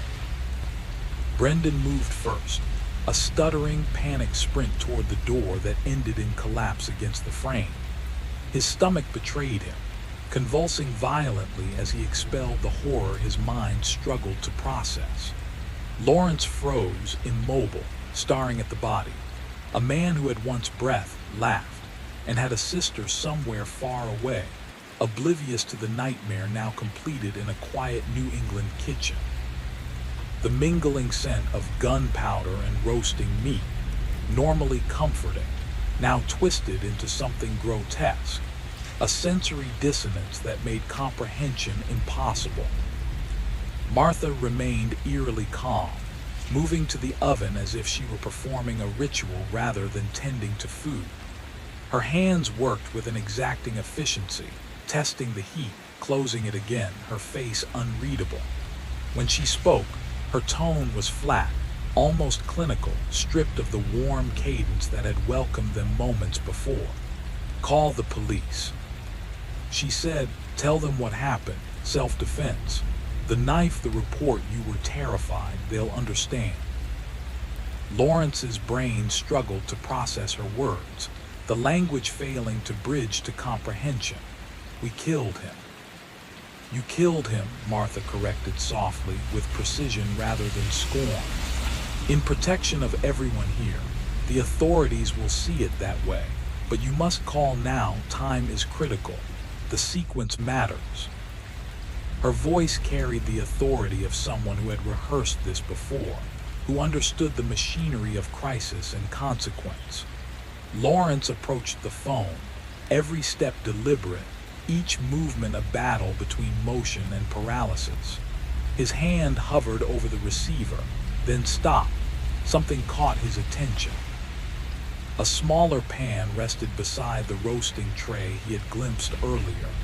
Already carved, the meat arranged with deliberate precision, each slice too exact, too deliberate. His stomach tightened. The color, the grain, it didn't match turkey. "What is that?" His voice was hollow in his own ears. Martha followed his gaze, her pause slightly too measured. "Pork roast," she said finally. "I made extra." But Lawrence knew the truth in his gut. He had cooked enough to sense the unnatural exactness, the forensic precision that belonged to someone who understood anatomy in an intimate, clinical way.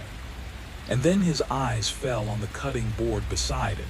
Small bones, arranged methodically, clean, unlike anything he had ever encountered from a butcher or a farm. The air thickened. The kitchen, the house, everything felt suddenly transformed. This was no ordinary meal.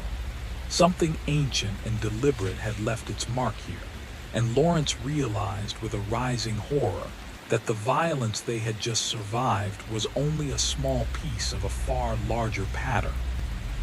And Martha, calm, unreadable, meticulous, watched, waiting for them to see it too. Lawrence's hand dropped from the receiver. His eyes snapped to Martha, and in that instant the illusion dissolved. Gone was the comforting grandmother, replaced by something older, sharper, a presence that studied him like a master craftsman inspecting raw material. "You should call," she said again, but the warmth was gone. Her voice had shifted, clinical now, curious, almost detached, like she was observing a specimen.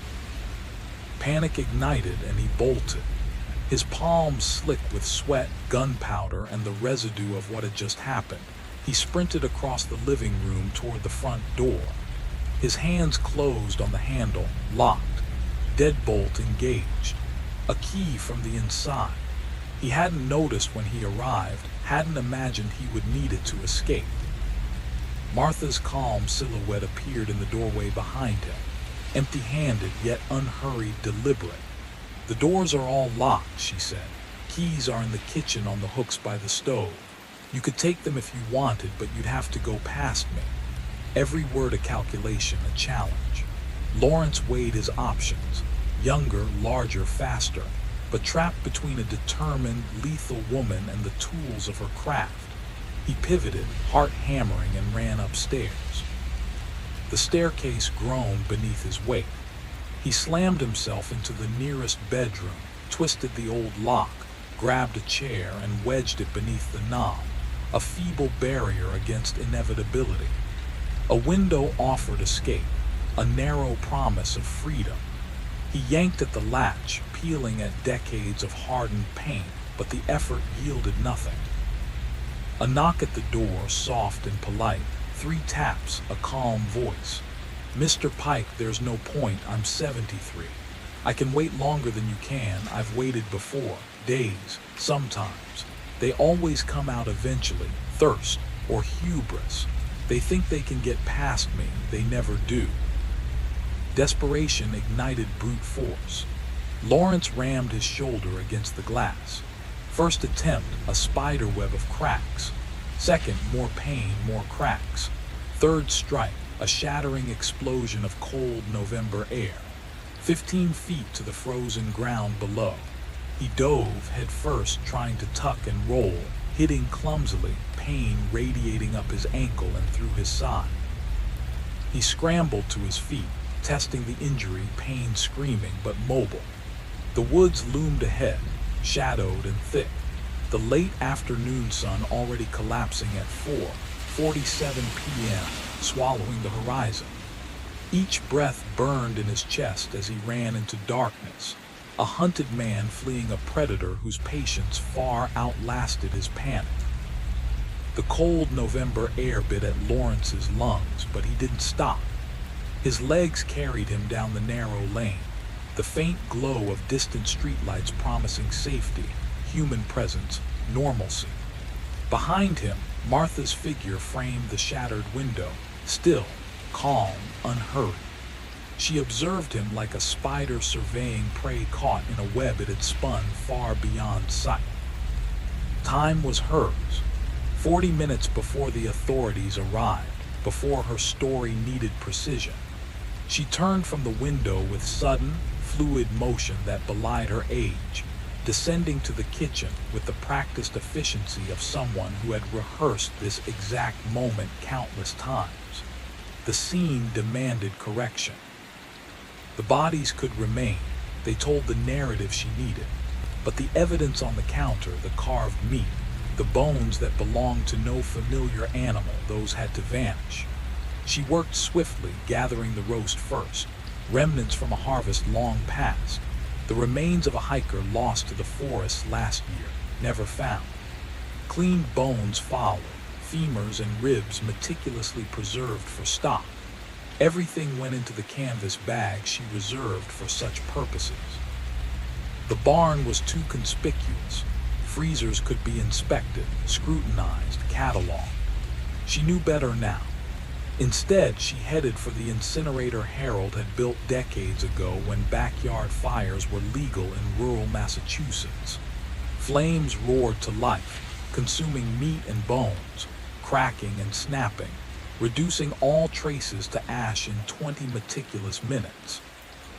Returning to the kitchen, she turned her attention to the apron, the one streaked with grease that could betray her. Into the incinerator it went, disappearing without a trace. Hands washed, cardigan inspected, every spatter accounted for. Brendan had collapsed against the door frame, unconscious but alive. Shock had claimed him first. Martha knelt beside him with deliberate calm, removing the apron and folding it neatly over the back of a chair. She retrieved the carving knife from the counter, the one Lawrence had handed her, now a silent witness marked with his fingerprints. Her voice softened, carefully measured, meant to soothe and reassure. When Brendan's eyes met hers, he saw not just a grandmother, but a presence that had navigated chaos before, a conductor orchestrating survival with terrifying precision. Her eyes, sharp and unwavering, searched for any hesitation in Brendan's reflexes. Then, with the exacting skill Harold had drilled into her decades ago, Martha moved. The blade slid through the air, entering with ruthless precision, finding its mark without hesitation, and withdrew cleanly.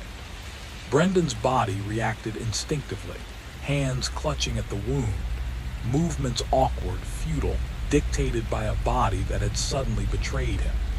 Within 90 seconds, life had drained from him, leaving silence in its place. Before Martha even noticed, the faint hum of an engine cut through the night, followed by voices, the unmistakable crackle of a police radio drifting down the road.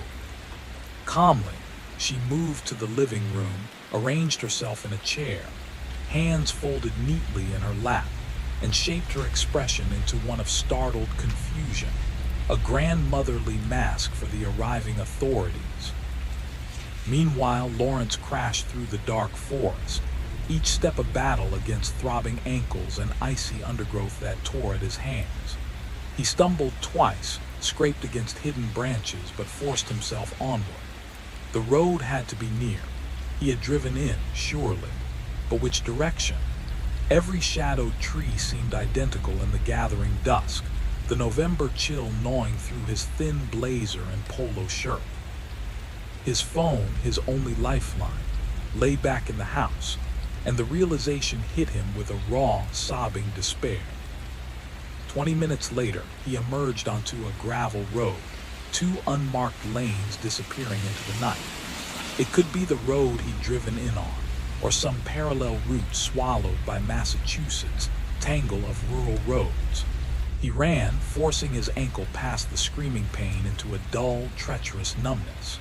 Fingers stiff, breath torn in jagged gasps, he pushed forward until headlights appeared, cutting through the dark. He staggered into the center of the road, waving frantically.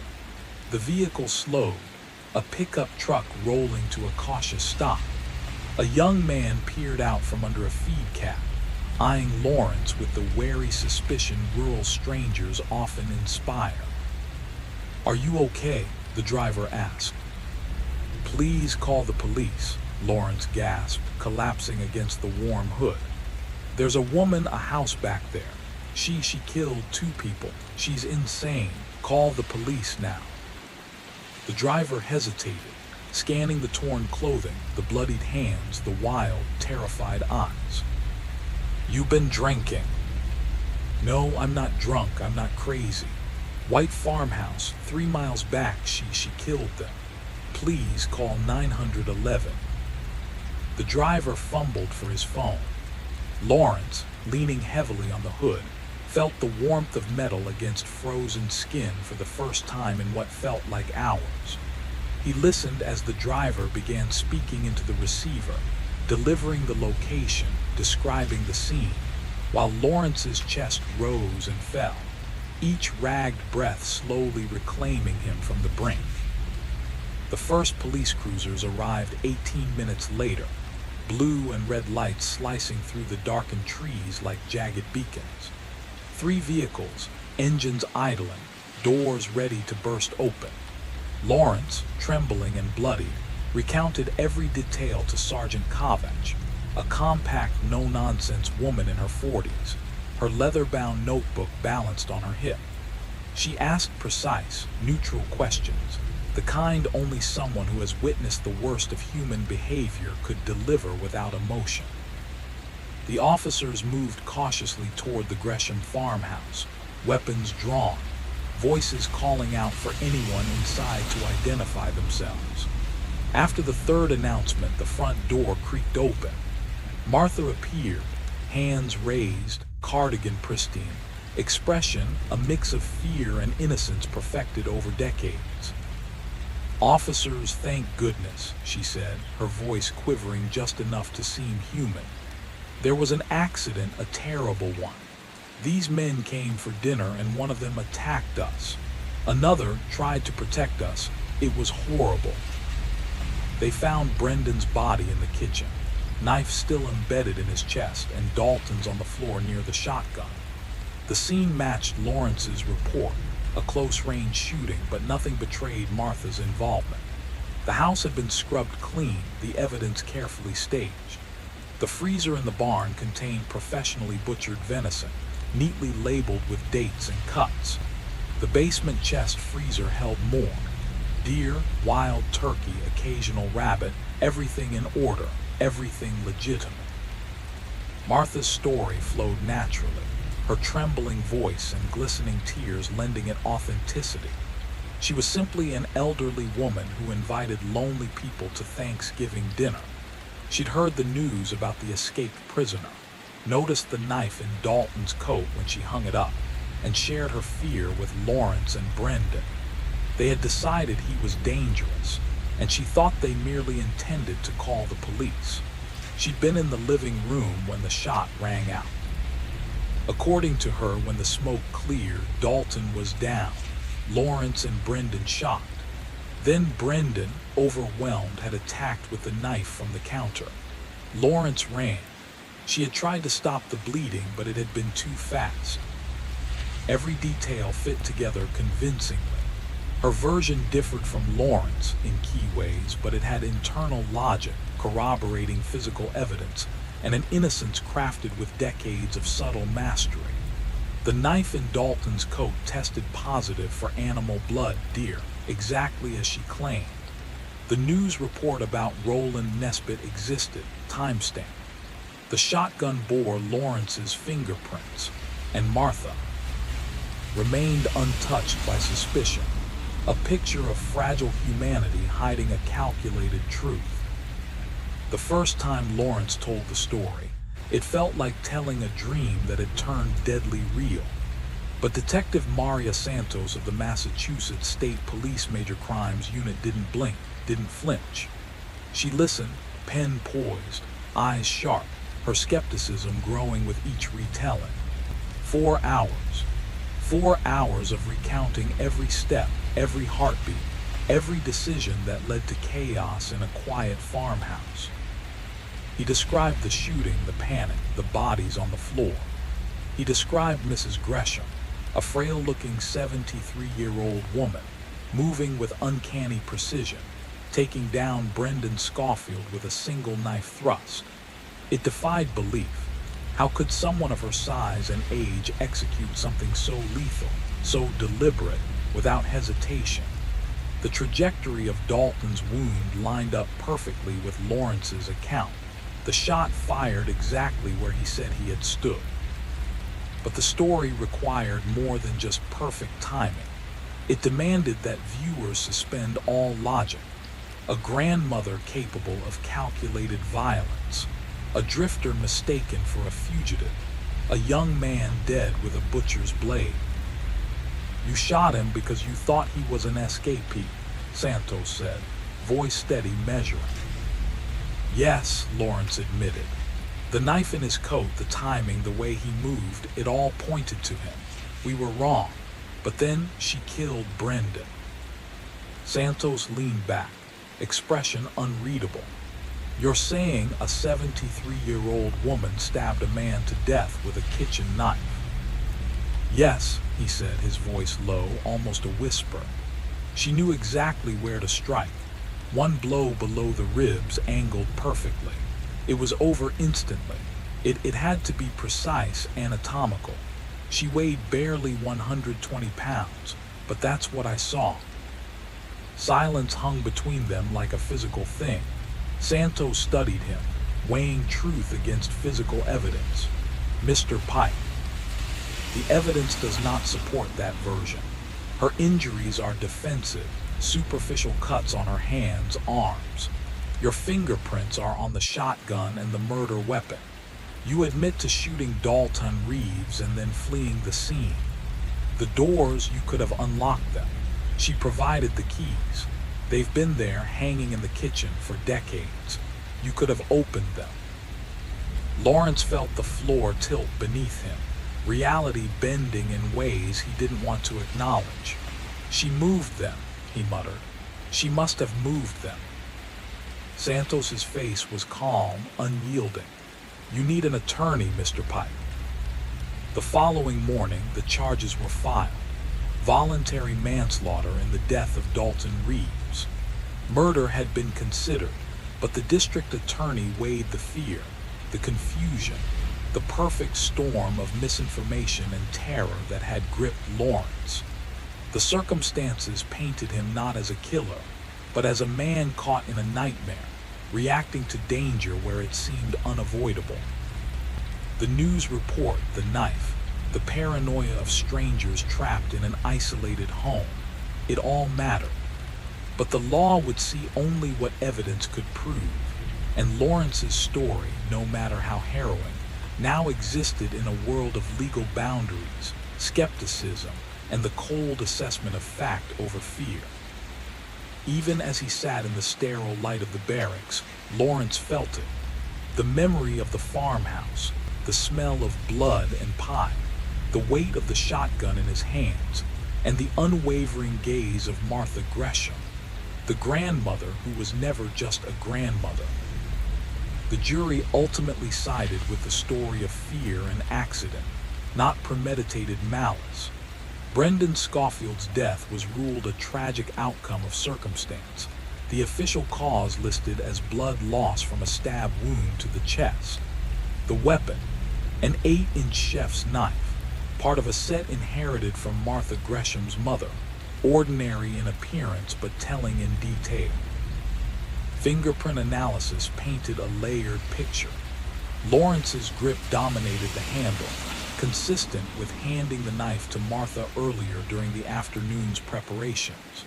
Martha's prints overlapped in several spots, showing she had wielded the knife afterward. Brendan's prints appeared near the blade tip, evidence that his hands had contacted it after the injury, a silent narrative of struggle and contact. Blood patterns added another layer of clarity. Martha's cardigan was almost untouched, no arterial spray, no splatter, just faint transfer stains on the right sleeve where she knelt beside Brendan. She had explained that she pressed her hands to his chest to slow the bleeding, and the evidence aligned. Lawrence's clothing told a different story. Gunpowder residue and traces of Dalton's blood marked him as a bystander to the shotgun blast, but no knife spatter suggested he had stabbed anyone. The report noted the absence but could only speculate. Clothing changes, scene chaos, or inadvertent cleanup.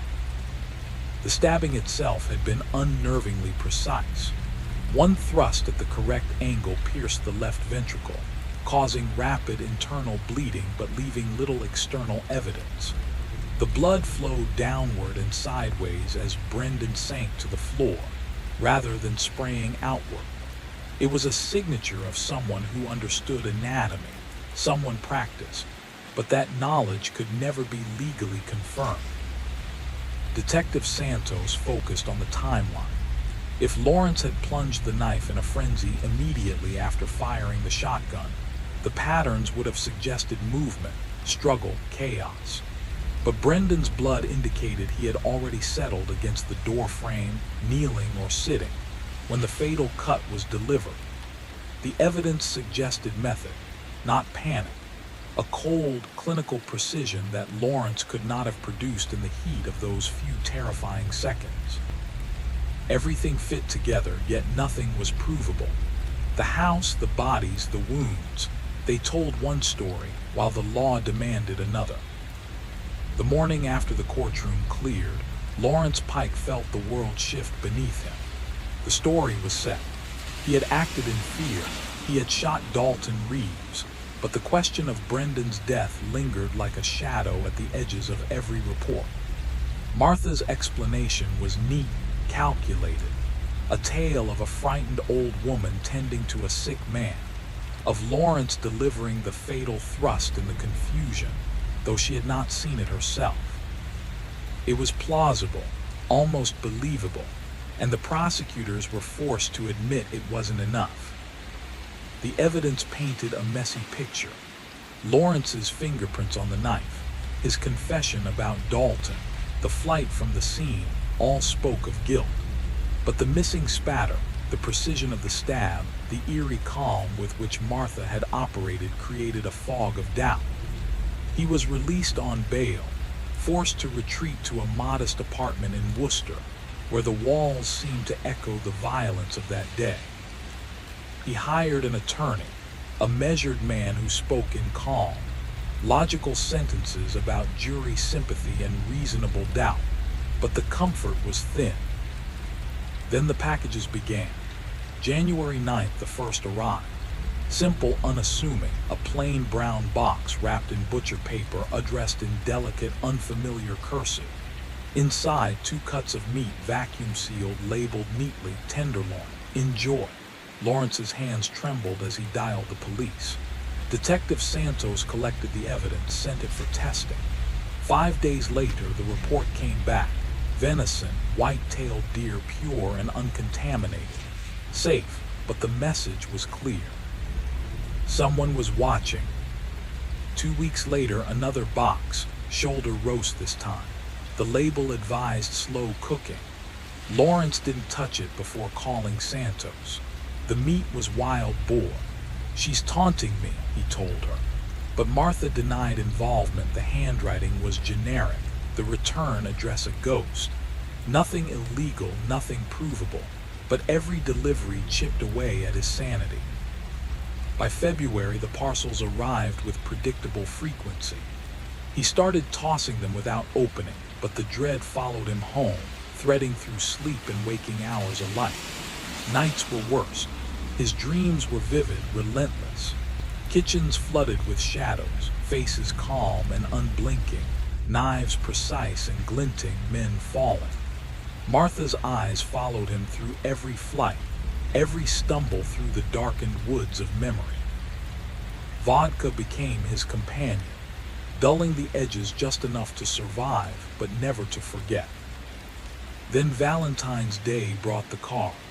A cartoon heart on the front, a simple message inside. "Thinking of you. Hope you're eating well." Careful, meticulous handwriting. He drove to Ashfield that night, the alcohol giving him a false courage, the memory of fear keeping him focused. At the farmhouse, lights glowed warmly through the windows, painting rectangles of safety in the black. Lawrence sat in his car for 20 minutes, engine running, mind spinning. When he finally approached and knocked, Martha opened the door. A bathrobe, curlers. The exact image of the harmless elderly woman she claimed to be. "Mr. Pike, what are you doing here?" Her voice was calm, measured. "You know what you're doing. The packages, the card, I know what you are. I know what you did. I'll prove it." Martha's gaze was steady, almost tender, but her words cut like glass. "Mr. Pike, you killed a man. You need to live with that. Blaming me won't change anything. Go home, rest. You have a trial to prepare for. I'll make them believe me. Good night." The door closed. The click of the lock reverberated in Lawrence's chest as he sank back onto the porch, the cold seeping through his coat. Hours later, he returned to Worcester, sat in his car, waiting for courage he would never find before entering his empty apartment. March 2nd, just a week before trial, the fourth package arrived. His hands shook as he opened it. Inside, frozen meat, butchered perfectly, and beneath it a photograph. Polaroid quality, grainy, showing Harold and Martha Gresham beside a deer, knives in hand, smiles wide, knowing. On the back, Martha's handwriting, careful and deliberate. "Harold taught me everything. The best hunters understand their prey. Understanding means patience. Patience means knowing when to wait and when to act. You're not patient, Mr. Pike." Lawrence stared at the image, the words curling around his mind like smoke. The packages weren't gifts. They weren't food. They were a statement, a reminder, and the message was clear. Patience had a cost, and he was already late. Lawrence Pike never made it to his trial. On the morning of March 8th, his apartment was silent, the kind of silence that only death can make. The coroner's report labeled it suicide. No note, no explanation beyond the void he left behind. David Rothstein, his attorney, told the press that Lawrence had been consumed by guilt over Dalton Reeves' death, a young man lost to a tragic mistake. The media spun it into another story about mental health, another casualty in a system that often failed those who fell through the cracks. Detective Maria Santos attended the sparse funeral. A handful of colleagues from Lawrence's old job, his ex-wife, and the quiet weight of loss filled the tiny chapel. Afterwards, she drove 3 miles out to the Ashfield countryside, to the white farmhouse that had been the epicenter of the chaos. Martha Gresham greeted her at the door with measured warmth, offered coffee, and expressed sorrow over Lawrence's death. Such a troubled young man. I hope he's found peace."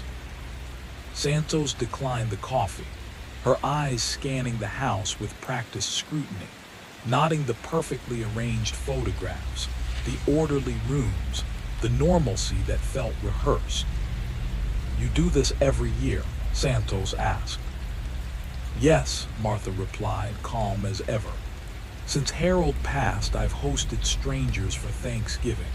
I have so much and others have so little. It feels right to share. And nothing like this has ever happened before. Never. This year was unprecedented. Terrible." Santos studied her, the elderly woman who moved with careful grace, whose house offered no hint of the horrors Lawrence had described. Packages of meat, Polaroids, shadows of suspicion. Everything could have been fabricated or imagined. "Mrs. Gresham," Santos said, "what do you think drives someone to do terrible things, methodically over years?" Martha considered, her voice steady. "Most people fear being alone. They'll do anything to avoid it. But some learn solitude isn't loneliness. It's freedom. Freedom from judgment, consequence, the social rules weaker people cling to." "That sounds like something a psychopath would say." "Or like someone honest about the world," Martha countered, a small, knowing smile curling her lips. "Morality is a luxury of security. Take that away, food, safety, survival, and watch how quickly it disappears. I just accepted that truth earlier than most. Harold taught me the same. Hunting, real hunting, isn't murder. It's understanding your place, predator and prey. It's the most honest relationship possible." Santos felt the temperature drop in the room, though the sun streamed through the same windows. "And your Thanksgiving guests were the prey." "I didn't say that," Martha replied, calm, pleasant. "That's your interpretation of a philosophical discussion. I host lonely people. This year was a tragedy. Mr. Reeves was innocent. Mr. Pike was paranoid. Young Mr. Schofield, collateral damage. The evidence shows that. Any court would agree." Santos set down the untouched coffee, absorbing the weight of the words. "Knowing and proving are different things, Mrs. Gresham. And in my world, proof is everything." Martha escorted her to the door. "Do come back if you find anything concrete. I'm always happy to help law enforcement." At the threshold, Santos asked quietly, "Does it bother you, the people you've killed?" Martha met her gaze without flinching. "I haven't killed anyone. Your investigation confirmed that. Hypothetically, if I had, no, it wouldn't bother me. They were already lost. I merely gave their loss meaning, purpose, more than they would have achieved alone." Santos returned to her car, hands on the wheel, watching the farmhouse shrink in the rearview mirror. Martha remained at the window, patient as stone. The notes Santos scribbled would join the files, joining evidence, autopsy reports, witness statements, documentation of a confession that wasn't legally one, proof that was simultaneously everything and nothing. 3 days later, Santos submitted a report recommending careful monitoring of Ashfield during Thanksgiving, particularly around missing persons. The lieutenant read it, made notes, and filed it away. Sometimes predators won. Santos had known that for years, yet it never felt less like failure. On November 1st, Martha Gresham sat at Harold's old desk in the den. The laptop opened smoothly, the screen casting a pale glow over her hands. She navigated to the local classifieds, posted the same advertisement she had for 11 years. Thanksgiving dinner for the lonely, home-cooked, warm, welcoming. At 6:47 a.m., the post went live. By evening, responses would flood in dozens, sometimes more. She read each reply carefully, selecting those who revealed too much loneliness, whose words hinted at isolation and invisibility. 3 would be chosen. The work would continue. The cycle would repeat. The house had protected her family for generations, and it would shelter her until the end. Detective Santos might be watching. That didn't matter. Knowing and proving were never the same, and Martha had learned long ago that patience always outlasted certainty. The freezer in the barn was full. Everything she needed was already in place.